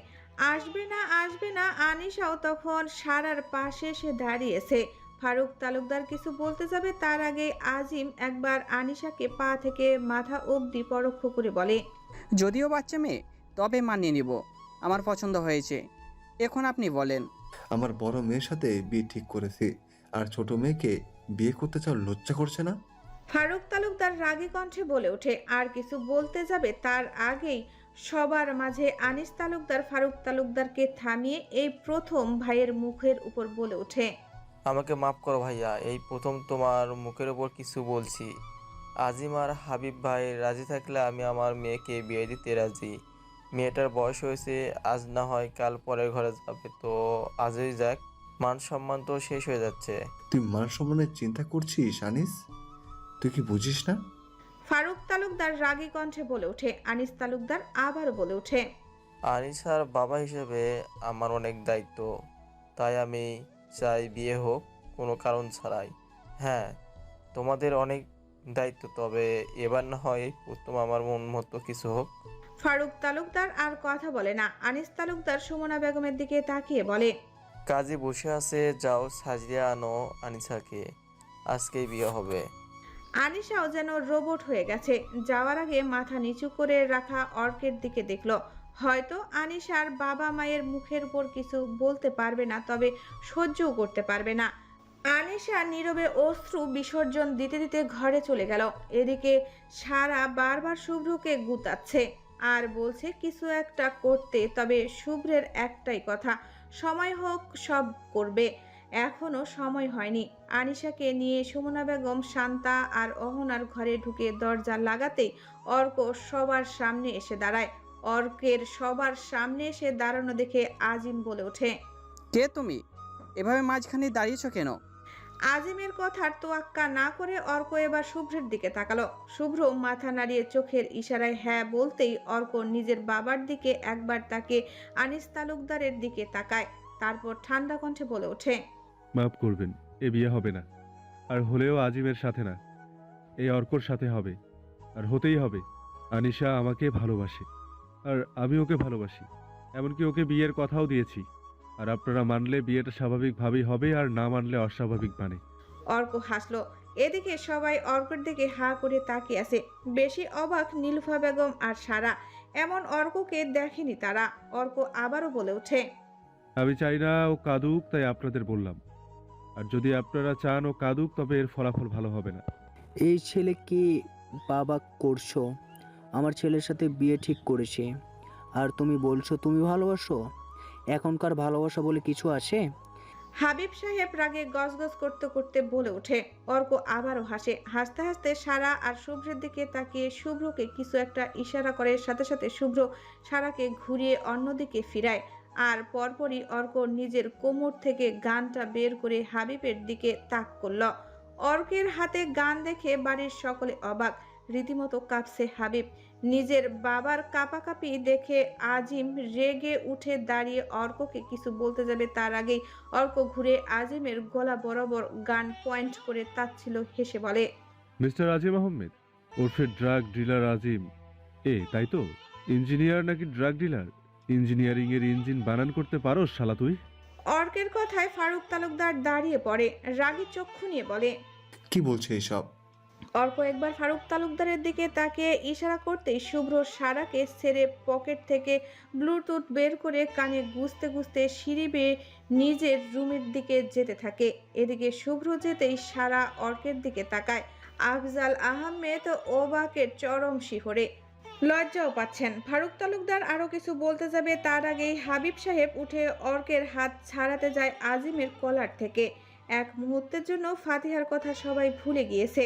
হাবিব সাহেব উচ্চ স্বরে ফারুক তালুকদারের উদ্দেশ্যে বলে ওঠে, এই বাইরের ছেলের সাহস কি করে ফারুক আমার ছেলের কলার ধরে উল্টাপাল্টা বলার? তোর কাছ থেকে এরা আশা করিনি। হাবিব সাহেবের কথা শুনে আনিস তালুকদারও গর্জে উঠে অর্ককে ছাড়তে বলে। অর্ক নিজের বাবার দিকে তাকায়। মানুষটার মাথা নিচু, হয়তো অপমানিত হচ্ছে। অর্ক আজিমের কলার ছাড়তেই আজিম উল্টো অর্কের কলার চেপে অর্কের মুখে ঘুষি মারে। সৌভাগ্যবশত ঠিক সময় অর্ক মুখের সামনে হাত এনে রুখেছিল। পরপরই অর্ক ধাক্কা দেয় আজিমকে, সাথে সাথে আজিম সোফায় উল্টে পড়ে। বাড়ির উপস্থিত সকলে অবাক। এদিকে বাড়ির 5 জন সদস্য এই ব্যাপারে হয়তো জানেই না। আনিশা হয়তো অর্ককে ভোলার জন্য কেঁদে ভাসাচ্ছে। আনিশার মনে হচ্ছে শ্রাবণ ভাই ছিল ভালোই ছিল, কেন এই মানবটা জীবনে এলো ক্ষণিকের জন্য মায়া লাগালো। এবার এই মায়ার অন্য পুরুষের সংসারে সারা জীবন পূর্বে। অর্ক আজিমকে ঠেলা মারার পরপরই আফজাল সাহেব উঠে সজোরে থাপ্পড় বসায় অর্কের গালে। শব্দটা বেশ জোরেই হয়। সবাই আবারও অবাক হয় এত বড় ছেলের মুখে চর মারার জন্য। আফজাল আহমেদ রাগী কণ্ঠে গর্জে উঠে বলেন, ঠাটিয়ে তোমার গাল লাল করে দেব অসভ্য! কি আবল তাবল বলছো? কি থেকে কি শুরু করেছো তুমি? কিসের ভালোবাসা তোমার? এ বাড়িতে অতীতে আমরা, আর অতিথি হয়ে চলে যাব। তুমি কেন ওদের পরিবারের ভিতরে যাচ্ছ? কী সব আবল তাবল বলছো? কে ড্রাগ ডিলার? না জেনে শুনে একটা ছেলেরও কলারও ধরেছ তুমি। এতগুলো গুরুজনের সামনে বের হও, বাড়ি থেকে যাও। বলেই ধাক্কা দেয় আফজাল আহমেদ অর্ককে। অর্ক মাথা নিচু করে 2 পা সরে যায়। এতগুলো মানুষের সামনে চর খেয়ে বেশ সম্মানে লেগেছে তার। উপর থেকে শুভ্র খেয়াল করে আর 1 মিনিটও দেরি করেনি, সাথে সাথে নিচে চলে এসেছে। ফারুক তালুকদার আফজাল আহমেদের দিকে তাকিয়ে বলে ওঠে, এটা কি করলি? কি করলাম? বড়দের সামনে কিভাবে কথা বলতে হয় জানে না। তাই বলে আর কিছু বলার আগে শুভ্র এসে উপস্থিত হয়ে সবাইকে চুপ করায়, তারপর জোরেই বলে, আমাদের টিম এক্ষুনি চলে আসবে। তারপর অর্কের ঘাড়ে নিজের হাত দিয়ে জড়িয়ে ধরে বলে, অনলি 10 মিনিটস, মোড়ের ওপারেই আছে। এইদিকে টিমের কথা শোনা মাত্রই কয়েকজন মানুষের মধ্যে কৌতূহল সৃষ্টি হয় কিসের টিম। মনিরা তালুকদার কৌতূহল দমাতে না পেরে সরাসরি বলে ওঠে, তোদের কিসের টিম? সবার নজর এবার যায় মনিরা তালুকদারের উপর। সালোয়ার কামিজ পরা, মাথায় কাপড় দেওয়া, 40 ঊর্ধ্ব তালুকদার বাড়ির 2 ভাইয়ের একমাত্র আদরের বোনের দিকে। শুভ্র পিছু ঘুরে স্মিত হেসে বলে, আর্মির কিছু সেনা সদস্য ফুপি। ও কেন, ভয় পেল নাকি ফুপি? মনিরা তালুকদার এবার শুকনো ঢোক গিলে ফ্যানের প্রচন্ড বাতাসেও যেন ঘামছে, কাপা কাপা কণ্ঠে বলে উঠল, আমি ভয় পাবো কেন? তো তোতলাচ্ছ কেন? ফারুক তালুকদার এবার পেছন থেকে হুঙ্কার দিলেন শুভ্রের উপর। ফুপুর সাথে কিভাবে কথা বলতে হয় তা জানো না? শুভ্র মাথা নিচু করে নিল, সারার দিকে তাকিয়ে বলল, তোমার আজ এখানে থাকার দরকার নেই। আমার কথা শোনো, আনিশাকে যে রুমে সাজানো হচ্ছে সেই রুমে চলে যাও, গিয়ে ভিতর থেকে লাগিয়ে দাও।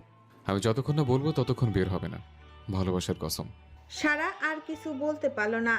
যেখানে ভালোবাসার কসম দেওয়া হয়েছে, সারা এগিয়ে চলে যেতে নিল, তখনই হাবিব সাহেব উঠে দাঁড়িয়ে ফারুক তালুকদারকে উদ্দেশ্য করে বলল, আমরা আর দাঁড়াবো না ফারুক। এমন অপমান হতে হবে জানলে কোনোদিন তোর মেয়ের সাথে বিয়ের কথা বলতাম না। কথাটা বলেই পা বাড়ালো। আজিমও উঠে দাঁড়ালো, তবে বিপত্তি বাঁধলো। শুভ্র ওদের পথ আটকে ধরল। হাবিব সাহেব পথ ছাড়তে বলা মাত্রই অর্ক আর শুভ্র হেসে উঠল একসাথে। বাড়ির কেউ বুঝলো না সেই হাসির কারণ, তবে এটা বুঝেছে খুব বড় কোনো রহস্য আছে।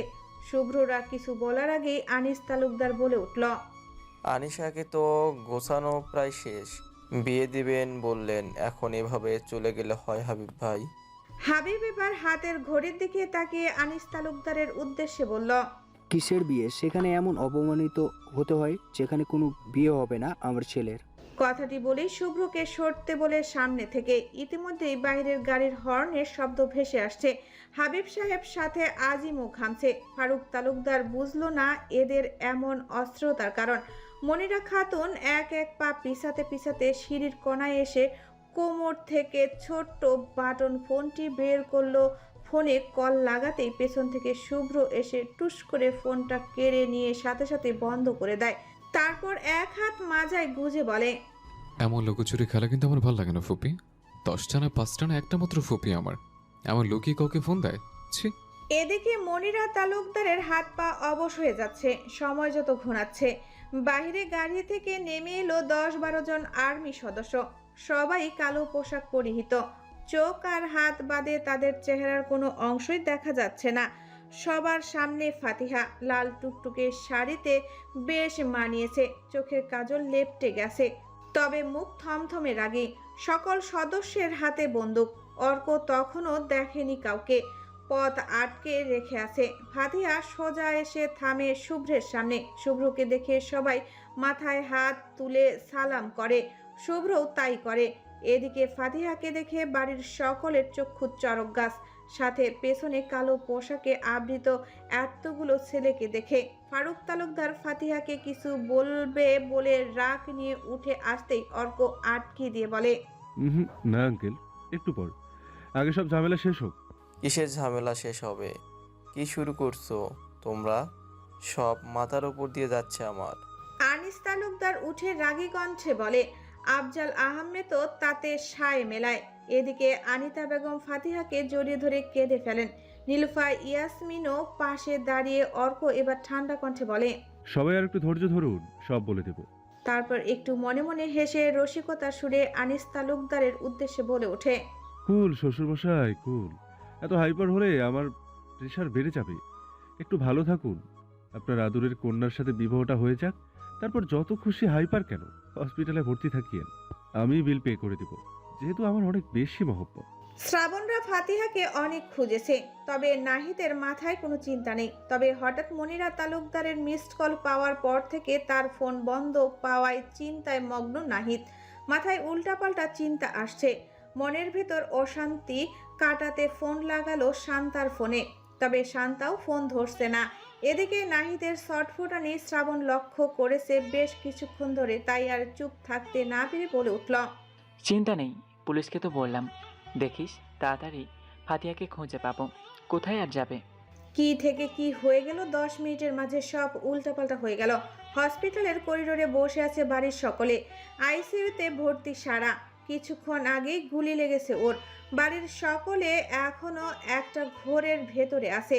শুভ্রের চোখে পানি। অর্ক বুকে হাত গুজে দাঁড়িয়ে আছে। তার পাশেই লাল শাড়ি পরে দাঁড়িয়ে আছে আনিশা। ফারুক তালুকদার, আনিস তালুকদার থানায় গিয়েছে। আনিতা বেগম, সুমনা বেগম, নীলুফা ইয়াসমিন বসে আছে ব্রেঞ্চে। ক্ষণে ক্ষণে কেঁদে উঠছে নীলুফা ইয়াসমিন। শ্রাবণ আর আফজাল আহমেদ ডাক্তারের সাথে কথা বলতে তার চেম্বারে গিয়েছে। এক পাশে অরুকে কোলে নিয়ে অহনা আর অন্তু বসে আছে। কারো মনেই আপাতত শান্তি নেই। অর্ক এগিয়ে এসে বসে শুভ্রের পাশে। শুভ্রের পিঠে হাত দিতেই শুভ্র কেঁদে ফেলে। অর্কের সান্ত্বনা দেওয়ার ভাষা নেই। চোখ মুখ ফুলে গেছে শুভ্রের, ফর্সা মুখখানা লাল হয়ে গেছে। শুভ্র এবার কেঁদে কেঁদেই বলে উঠল, আসলে ব্যাড লাক আমার, বারবার ওকে পেয়ে হারিয়ে ফেলেছে। আল্লাহর কত পরীক্ষা নেবে আমার। কথাটা বলে শুভ্র আবারও কেঁদে ফেলল। গুলিটা একেবারে সারার বুকের মাঝে গিয়ে লেগেছে। একটুর জন্য হার্টে আঘাত করেনি। প্রায় 3 ঘন্টা অপারেশন করে ডাক্তার আইসিইউতে দিয়েছে, সাথে 12 ঘন্টা টাইম।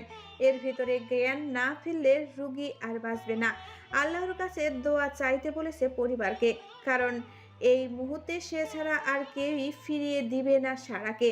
অর্ক এবার আনিশাকে ইশারায় নিজের পাশে এসে বসতে বলে। এত সব ঘটনায় মেয়েটা ভীত হয়ে পড়েছে একদম। আনিশা অর্কের ইশারা বুঝে তার পাশে এসে বসে।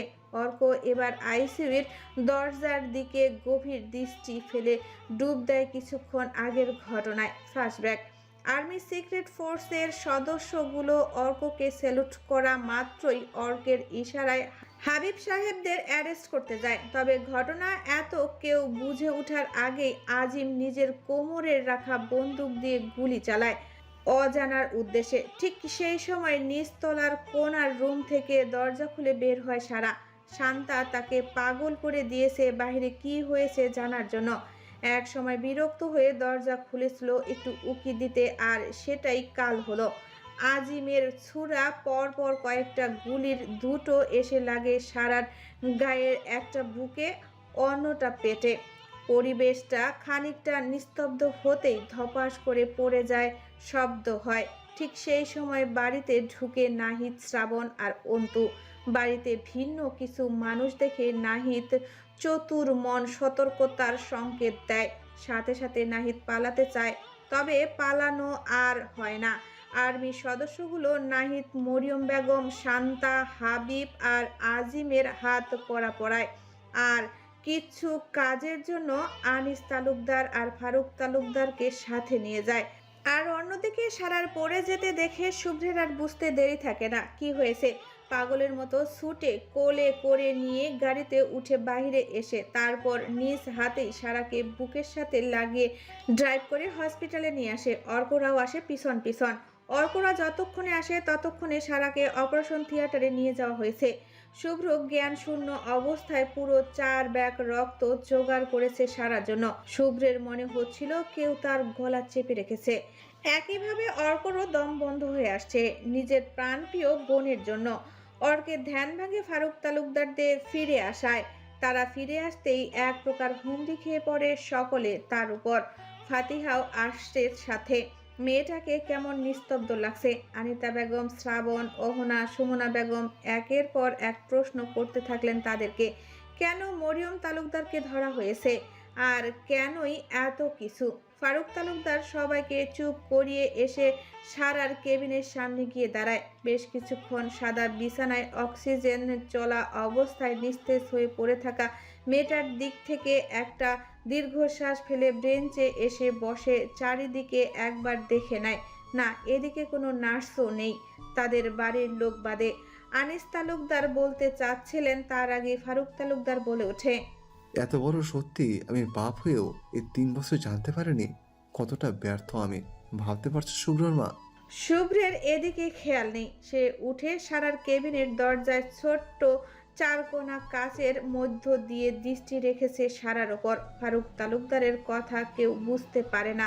তখন আনিস তালুকদার অর্কের দিকে তাকিয়ে চোখ সরিয়ে নিয়ে বলে, আর্মির স্পেশাল ফোর্সের স্পেশাল ট্রেনিংপ্রাপ্ত সিনিয়র অফিসার আমাদের শুভ্র।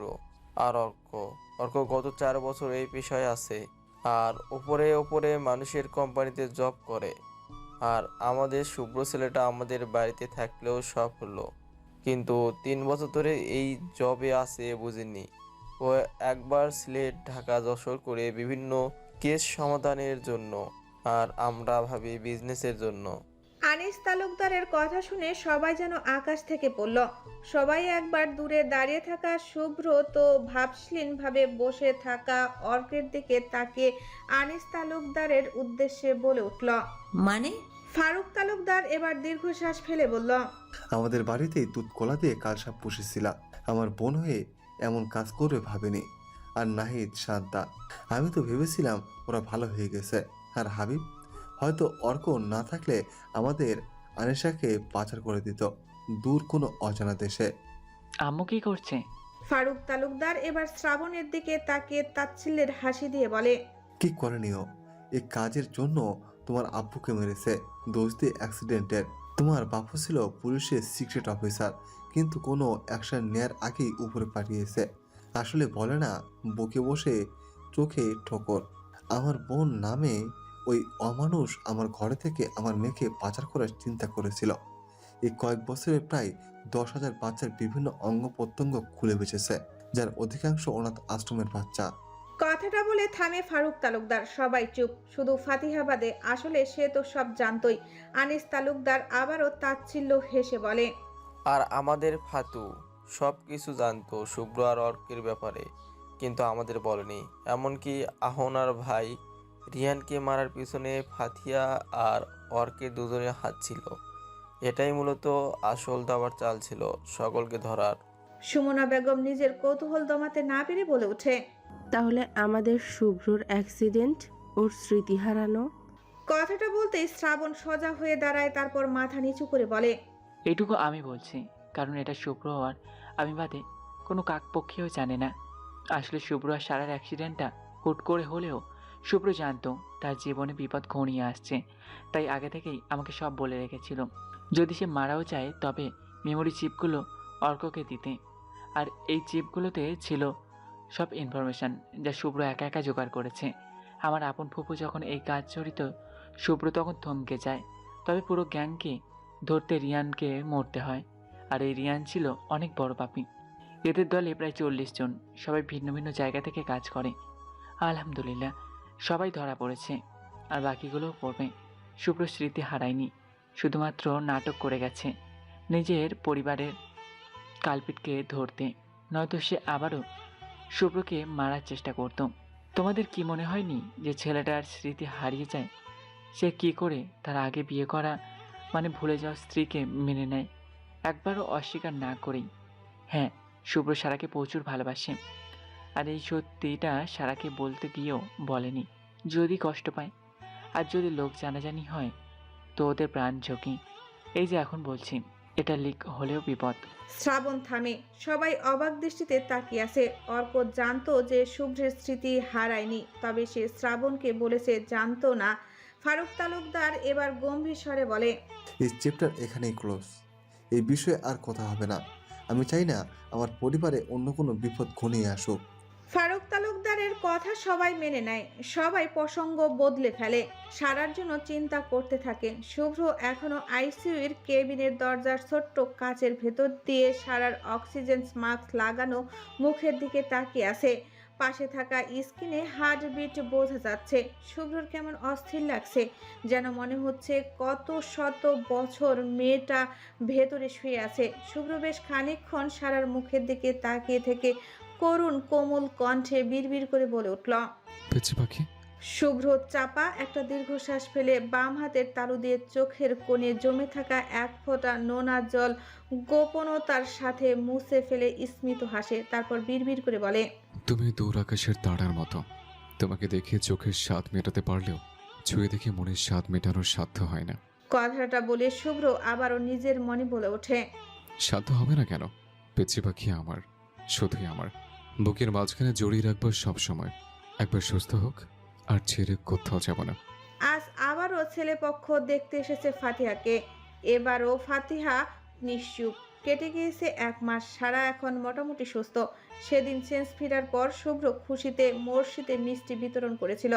তার 3 দিন পর সারাকে নিয়ে বাড়ি আসা হয়। অর্ক আর আনিশার এঙ্গেজমেন্ট করা হয়েছে। আনিশার পরীক্ষার পরই বড় করে অনুষ্ঠান করা হবে। পাত্রপক্ষের সামনে বসে আছে ফাতিহা, মাথায় ঘোমটা দেওয়া।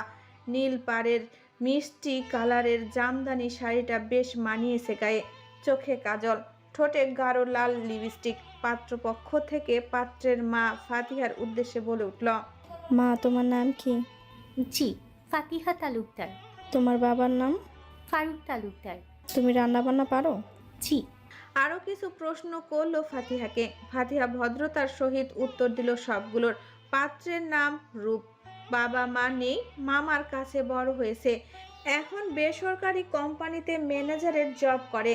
স্যালারিও ভালো, দেখতে শুনতেও সুন্দর। দুপক্ষের পাকা কথা শেষ, পাত্ররা চলে গেল। বাড়িতে গিয়ে সকল ডেট ফিক্সড করে জানাবে বলেছে ফারুক তালুকদারকে। তালুকদার বাড়ির সকলে খুশি। ফাতিহা এবার ভদ্রতার সাথে উঠে নিজের রুমে চলে গেল। ফারুক তালুকদারও নিজের ঘরে চলে গেল একটু বিশ্রাম করতে। ড্রয়িং রুমে সোফায় বসে কার্টুন দেখছে সারা আর আনিশা। সারার কোলে ভেতরে অরু। শুভ্র আর শ্রাবণ পাত্রপক্ষকে এগিয়ে দিতে গেছে। রান্নাঘরে মিসেস সুমনা ও আনিতার রান্না করছে। রাতের আর অহনা হাতে হাতে এগিয়ে দিচ্ছে। অন্তু ঘরে বই পড়ছে। সোফায় অন্য পাশে আনিস তালুকদার খবরের কাগজ পড়ছে খুব মনোযোগ দিয়ে। সেই সময় কথা থেকে অর্ক চলে এলো ড্রয়িং রুমে। আনিস তালুকদার দেখেও না দেখার ভান করলো। অর্ক এসে আনিস তালুকদারের সামনে দাঁড়ায়, জোরে গলা ঝেড়ে বড় একটা সালাম দিল। আসসালামু আলাইকুম শ্বশুর আব্বা। অর্কের সালাম শুনে আনিস তালুকদারের বিষম লাগার অবস্থা, তবুও কষ্ট করে সালামের উত্তর দিল। সালামের উত্তর দিতেই অর্ক আনিসার দিকে তাকিয়ে বলে উঠল, এই যে কেশবতী, স্বামী এলে থেকে চা নাস্তা দিয়ে আপ্যায়ন করতে হয়, কার্টুন দেখতে হয় না। আনিস তালুকদার অর্কের কথার প্রতি উত্তর করে বলে, আমার সামনে দাঁড়িয়ে আমার মেয়েকে কাজে বলছো, এখনো তোমার সাথে ওর বিয়ে হয়নি। দেখুন শ্বশুর আব্বা, আমার ভুল হয়েছে, প্লিজ প্রেশার বাড়াবেন না। আপনি প্রেশার বাড়ালে আপনার মেয়ে আমারে ফেসবুক থেকে ব্লক মারে। বেশ কাঁদো কাঁদো ভয়েসে কথাটা বলে অর্ক। এদিকে সারা হেসে গড়াগড়ি খাওয়ার উপক্রম। আনিসার লজ্জায় মাথা কাটা যাচ্ছে। আনিস তালুকদার আর কিছু বললেন না, আবারও খবরের কাগজে মনোযোগ দিলেন। মনে বিড়বিড় করে বলেন, আল্লাহ, কোন পাপের শাস্তি দিচ্ছ আমার মতো শান্ত চুপচাপ মানুষের কপালে এমন বজ্জাত মেয়ে জামাই দিলে? এ আমারে জ্বালিয়ে খাচ্ছে। এই যে শ্বশুর আব্বা, মনে মনে আমার সুনাম করছেন নাকি এত মনোযোগ দিয়ে? যদিও আমি জানি আমি যাই জামাই হিসেবে পারফেক্ট, আপনার হাড়ে পানি ওঠাতে। কি বললে তুমি? কই কি বললাম, শুনতে পাননি? অর্ক এবার ড্রয়িং রুম থেকে বেরিয়ে যেতে যেতে আনিসার উদ্দেশ্যে বলল, কেশবতী, আমার একমাত্র বউয়ের একমাত্র আব্বা আমার কথা স্পষ্ট শুনতে পাইনি। সেই দুঃখে আমি বাড়ি যাচ্ছি। বিয়েটা তাড়াতাড়ি দিতে বলো, তোমাকেও নিয়ে যাব। বলে আর দাঁড়ায় না, অর্ক বেরিয়ে যায়। যদিও সুমনা বেগম অনেক বলেছেন রাতের খেয়ে যেতে, তবে অর্ক থাকেনি। অর্ক চলে যেতেই আনিস তালুকদার দীর্ঘশ্বাস ফেলে বিড়বিড় করে বলে উঠল, আল্লাহ ধৈর্য দাও। রাত 11টা। আজকের রাতটা অন্য দিনের চেয়ে সুন্দর। সারা শুয়ে আছে। শুভ্র বিছানায় তার পাশে বসে ল্যাপটপে কাজ করছে। সারা শুয়ে থাকলেও চোখে ঘুম এসে ধরা দিচ্ছে না, তাই বারবার এপাশ ওপাশ করছে। এক সময় শুভ্র সারার দিকে তাকিয়ে বিরক্ত হয়ে বলে, কি হয়েছে? কিছু না। কিছু না তাহলে তো নড়ছো কেন? বললাম তো কিছু না, আপনি আপনার কাজ করেন। শুভ্র যা বুঝার বুঝে যায়। ল্যাপটপটা বেড সাইডের টেবিলের উপরে বন্ধ করে রেখে সারার মুখের উপর ঝুঁকে আসে। ফু দিয়ে মুখের সামনের অবহেলায় পড়ে থাকা এলোমেলো চুলগুলো সরিয়ে দেয়। সারা তাকিয়ে আছে শুভ্রের চোখের দিকে। শুভ্রও একইভাবে। শুভ্র এবার সেভাবেই ফিস ফিস করে বলে উঠল, এত রাগ অভিমান কেন পেঁচে পাখি? বলেছিলাম তো আর একটুখানি কাজ বাকি, তারপর ঘুমাই। আমায় কেন বলছেন? শুভ্র হাসে। সারার কপালে ভালোবাসার পরশ এঁকে দিয়ে একই সুরে ফিস ফিস করে বলে, না জেনে আমার মেয়েটা কত বড় অভিমানী কন্যা হবে, যার মা এমন অল্পতেই রাগ করে। তার মেয়ে তো ডাবল হবেই। মামের চেপায় পড়ে আমি পাগল হয়ে যাব ভবিষ্যতে। সারা এবার ভ্রু কুঁচকে শুভ্রের দিকে তাকিয়ে গভীর দৃষ্টি ফেলে বলে, মেয়ে মানে? শুভ্র এবার সারার মুখের সামনে থেকে উঠে বসে মাথা চুলকে বলে, মেয়ে মানে আমার একটা রাজকন্যা চাই, ঠিক ওঠুর মতো। আমাকে পাপা বলে ডাকবে। ইস। সারা এবার শুভ্রের দিকে ভ্রু কুঁচকে তাকিয়ে বলে, একদম না, ছেলে হবে আমাদের। হুম, না, মেয়ে হবে। বললাম তো, ওর একটা ভাই হবে। বোন হবে। এভাবে দুষ্টু মিষ্টি ঝগড়া করতে করতে রাত চলে গেল। শুভ্র সারার প্রণয়ের ভরা ছিল সেই রাত। তালুকদার বাড়িতে ভরে উঠেছে আনন্দ উল্লাস। সময় খুব দ্রুত কাটে, চোখের পলকে 3 দিন কেটে গেছে। আজ বাদে কাল ফাতিহার বিয়ে। ছেলেপক্ষ রাজি, ধুমধাম করে আয়োজন করতে বলা হয়েছে। আজ মেহেদি, কাল হলুদ, আর তারপর বিয়ে। আর আজ তো সকলের মুখে হাসি থাকার কথা ছিল, কিন্তু তালুকদার বাড়িতে চলছে আরও একটা শোক। আনিতা বেগম জ্ঞান হারিয়েছে বহু আগে। সদর দরজার পাড়াপড়শির ভিড়। সিঁড়ির কোনায় সারা আর আনিশা ওড়না টেনে চোখের পানি ফেলছে। ডাইনিং এ বসে আছে সকলে। সকলের মাঝে সাদা কাপড়ে ঢেকে রাখা হয়েছে একটা নিথর দেহ। দেহটি আর কারো না, ফাতিহার। সকালে যখন আনিতা বেগম রোজকার মতো নামাজ পড়তেই সব ছেলে মেয়েদেরকে ডাকতে গিয়েছেন, সেই সময় ফাতিহার দরজা ধাক্কা দিতেই দরজা খুলে যায়। আর খুলতেই ফ্যানের সাথে ঝুলতে থাকা ফাতিহার লাশ দেখে জোরে একটা চিৎকার দিয়ে জ্ঞান হারায়। আনিতা বেগমের শব্দে সকলে এক জায়গায় হয়। সকলেই নিস্তব্ধ। বিছানার উপরে সাদা পৃষ্ঠায় ছোট্ট একটা চিরকুটে লেখা। শুভ্র সেটা তুলে নেয় কাঁপা কাঁপা হাতে। শ্রাবণরা সবাই মিলে ধরে লাশের নামিয়ে আনে। ডাইনিং রুমে আনতেই শুভ্র চিরকুটটা পড়তে শুরু করে ফারুক তালুকদারের কথায়। শুভ্র ভেজা চোখ নিয়ে পড়তে শুরু করে, মাফ করবেন আপু, আমি জানি চিঠিটা আপনি পড়ছেন বা দেখছেন, তাই মাফ চাচ্ছি। আসলে বয়স হয়ে গেলে মেয়েরা বাবা মায়ের ঘাড়ে বোঝা হয়ে যায়, আমিও হয়ে গেছিলাম। আমি চাইলে আমার ভাইরা আমার মাথায় তুলে রাখতো। আমার ভাই ভাবিরা, আমার বোন সবাই আমার খুব আপন। এইটুকু জীবনে আমি তাদের খুব ভালোবাসি। আমি আমার আব্বু, আম্মু, চাচু, ছোট মা সবাইকেই ভালোবাসি।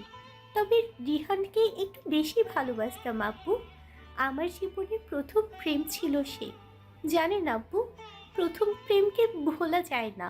মানুষ দ্বিতীয় প্রেমিকের ঘাড়ে মাথা রেখেও প্রথম জনের কথা মনে করে। কিন্তু আব্বু, আমি এটা চাই না। আমি যেহেতু বড় হয়েছি, এখন সমাজের কথা ভেবে আমাকে বিয়ে দিবেন, বা একের পর এক বিয়ের প্রস্তাব আসবে। আব্বু, আপনি মান সম্মানের ভয়ে জোরও করবেন, আমিও রাজি হব। তবে আমার ওয়াদা ভঙ্গ হবে। রিহান মানুষটা খারাপ হলেও আমি ভালোবেসেছিলাম পবিত্র রিহানকে। আর বলেছিলাম যদি কখনো স্বামী হিসেবে কাউকে মানি, তবে তাকেই মানব। এই দুনিয়ার জীবনে ওর সাথে আমার শেষ দেখা ওপারে তো আর দেখা হবে না। জানেন আব্বু, গড়ায়ু যদি 70 বছর হয়, তবে ওকে ছাড়া আমাকে আরও 50 বছর কাটাতে হবে। আমি পারবো না আব্বু। আমি পবিত্র রিহানকে ভালোবেসেছি, আর অপবিত্র রিহানকে নিজ থেকে মেরেছি। আমাকে মাফ করবেন, আমি ওকে সত্যি ভালোবাসি। আমার গল্প না হয় অসমাপ্তই থাক। আমার পরিবারের সকলে আমাকে মাফ করবে। আমি কেমন ছিলাম জানি না, তাও কষ্ট পেলে মাফ করবে। আমার আম্মুকে সবাই সামলিও, আমাকে উনি খুব ভালোবাসে। ইতি, পরিবারের অবাধ্য অপদার্থ ফাতিহা তালুকদার। চিঠির প্রতিটা লাইন শুনে দুমড়ে মুচড়ে উঠছে বাড়ির সকলে। আনিতা বেগম শোনার পর সেই জ্ঞান হারিয়েছে, আর ফিরছে না। ফাতিহাকে নিয়ে যাওয়ার সময় কবরের স্থানে নতুন একটা কবর হয়েছে ফাতিহার। তার কিছুটা দূরে একটা কিছুটা পুরনো কবর, সেটা হয়তো রিহানের। ফাতিহা মরে গিয়েও ভালোবাসার প্রমাণ দিয়ে গেছে, শুধু ফেলে গেছে পরিবারের হাহাকার আর শূন্যতা। ওরুর জন্মদিন আজ, ফাতিহার মৃত্যুর 9 মাস পেরিয়েছে। সবাই স্বাভাবিক হলেও শুধু হতে পারেনি আনিতা বেগম। বাড়িটা কেমন শূন্যতায় ঘেরা। আনিশারও বিয়ে হয়েছে 2 মাস আগে অর্কের সাথে। মেয়েটাও বেশ সুখী। এখন বাড়িটা বেশি ফাঁকা। অহনা প্রেগনেন্ট 6 মাসের। ডাক্তার বলেছে আবারও মেয়ে হবে।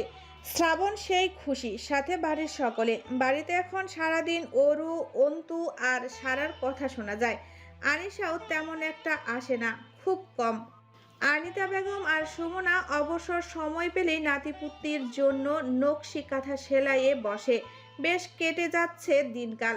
কফি শপে বসে আছে অর্ক আর শুভ্র, দুজনের সামনেই কফি। এটা ওদের নিত্যদিনের রুটিন, দিনে একবার হলেও দেখা করবে। শ্রাবণ এখন শুভ্রের বড় ভাই আর তালুকদার বাড়ির বড় ছেলে হিসেবে ব্যবসার হাল শক্ত করে ধরেছে। ফারুক তালুকদার আর আনিস তালুকদার নামমাত্র আছেন, শুধু দেখাশোনা করে যা, বাকিটুকু দু ছেলেই সামলায়, কারণ তারাই ভবিষ্যৎ। কফিতে চুমুক দিতে দিতে অর্ক শুভ্রের দিকে তাকিয়ে বলল, দোস্ত শোন, শুভ্র মোবাইল স্ক্রল করতে করতে উত্তর দেয়, বল। তোর শ্বশুর কি তোরে একদিন পর পর ফোন দিয়ে বলে মেয়েটাকে ঘুরিয়ে নিয়ে যাও? অনেকদিন দেখিনি। শুভ্র কিছুক্ষণ অর্কের মুখের দিকে তাকিয়ে হুট করে হেসে দিল, তারপর কাঁধ চাপড়ে বলল, ধুর শালা, চাচুর আদরের মেয়ে আর আমাদের আনু বাড়ির সকলের আদরে। তুই তো জানিস এমনিতেই সবাই মিস করছে। তাই বলে রোমান্সের সময় ব্যাঘাত ঘটাবে? ভালো করে কথা বল, তোর বউয়ের বড় ভাই আমি। শ্বশুর যেমন শালাও তেমন, শালা দুইটাই পোল্টি পাচ্ছে। এই দেখো ভালো, এই দেখো খারাপ। কে পোল্টিবাজ? আমি আর কে, তোরা সব ভালো। জানি তো। আমার ছেলেরে তোর মেয়ের সাথে বিয়ে দিয়ে বৌমারে বাড়িতে এনে আমার ছেলেরে বলবো, বাবা আগে তোর শ্বশুরে ব্লক মার, নয়তো আমার মতো তোর জীবনটাও জ্বালিয়ে খাবে। শুভ্র এবার মুখে হাত দিয়ে অর্কের দিকে তাকিয়ে টেডি স্মাইল দিয়ে বলল, তো শালা বাবু, আমার মেয়ে হবে আপনাকে কে বলল? আর হলেও আপনার মতো বেদ্যপের পোলার সাথে আমার মেয়ের বিবাহ করাইতাম না। তুই আমাকে ইনডাইরেক্টলি বেদ্যপ বললি? না শালা, আপনাকে আমি ডিরেক্টলি বলেছি তুই বেদ্যপ। শুভ্র এবার হেসে অর্কের কাঁধ চাপড়ে বলে, তোর বোনের ছেলের শখ, আর তুই আমার মেয়ের সাথে তোর ছেলের বিয়ে ঠিক করে ফেললি। দেখা যাচ্ছে আমার মেয়ের চেয়ে তোর ছেলে ছোট, তখন কি হবে শালা বাবু? বলেই শুভ্র এবার চোখ টিপ দেয়। এদিকে অর্কের বিষম লাগে শুভ্রের কথা শুনে।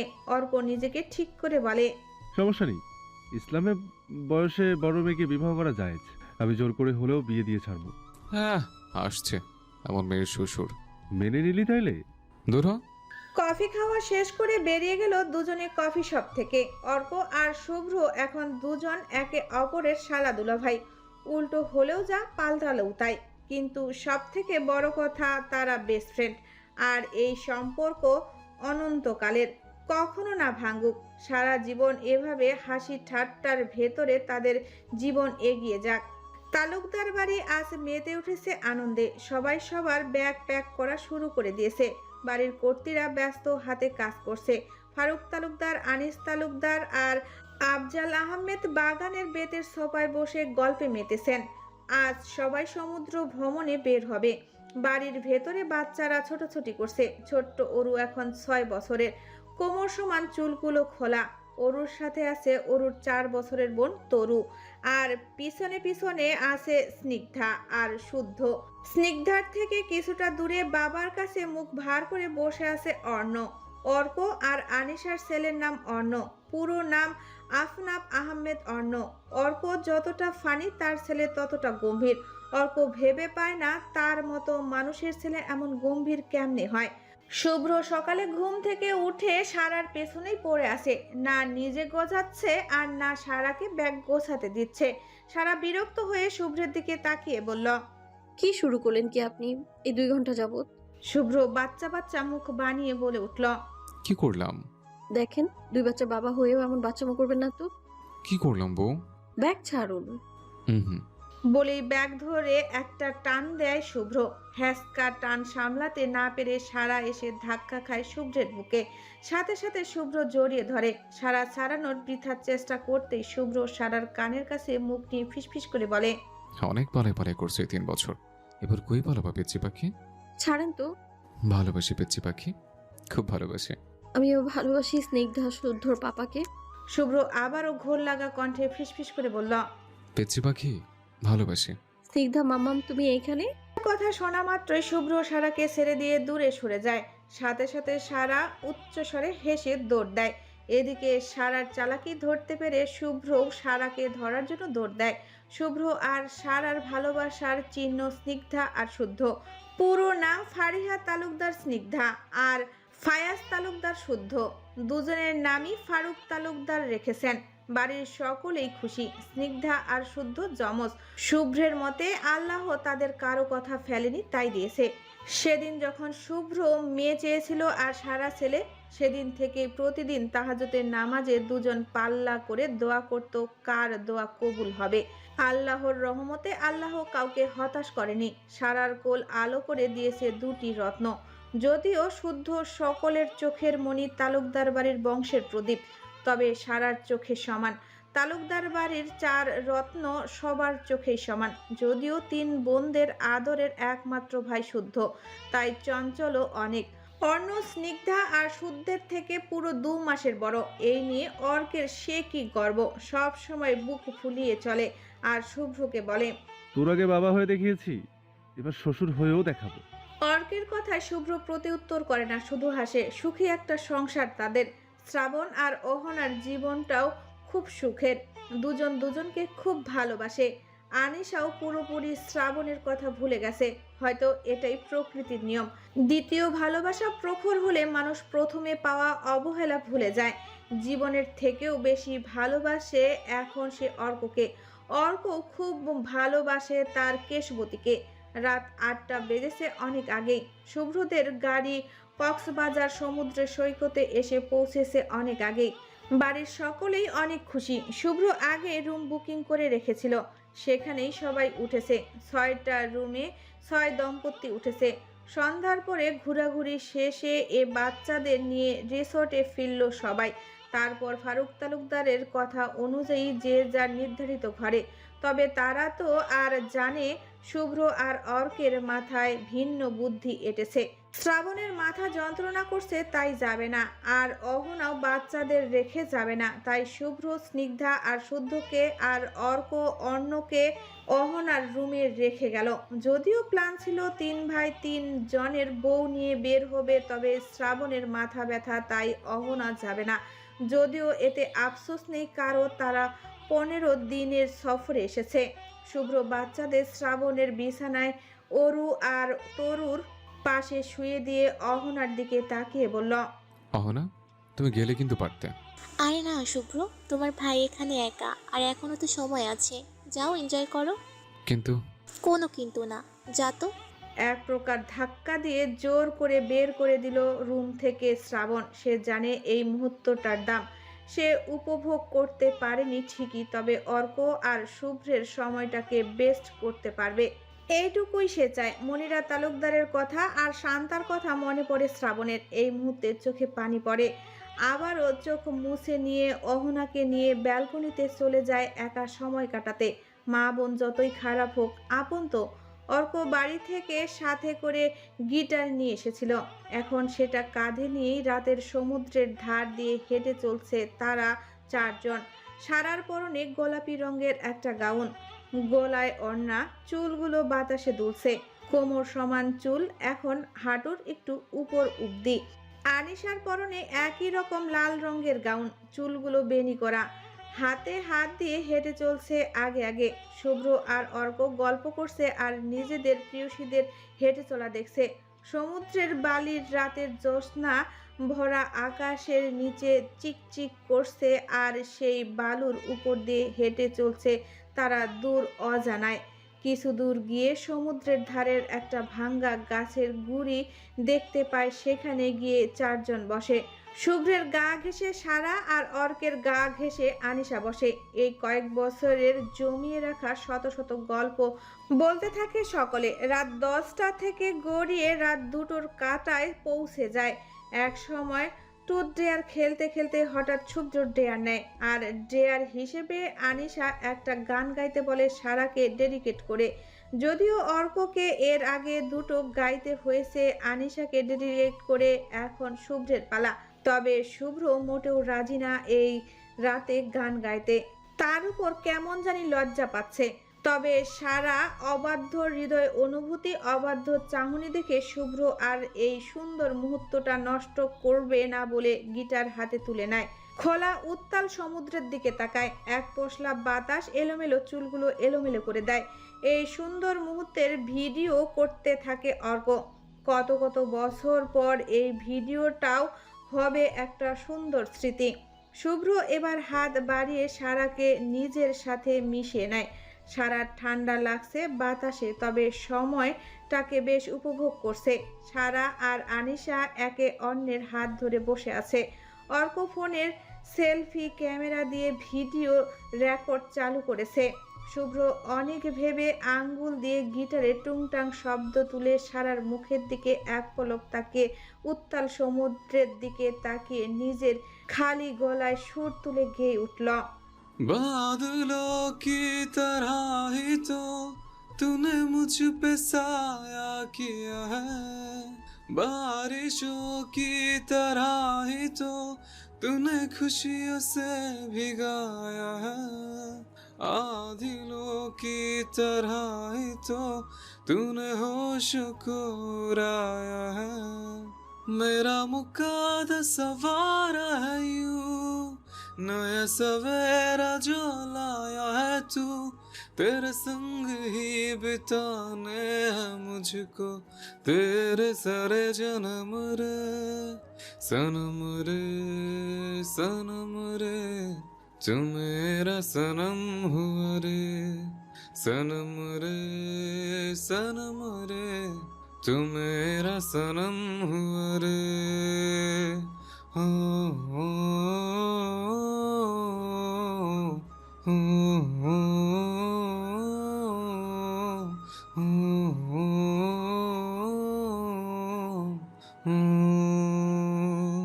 সমাপ্ত। আমাদের গল্পটি আপনাদের কেমন লেগেছে অবশ্যই কমেন্ট করে জানাবেন। আর হ্যাঁ, দেখা হচ্ছে নতুন কোনো গল্পে। ততদিন ভালো থাকবেন, সুস্থ থাকবেন। আল্লাহ হাফেজ।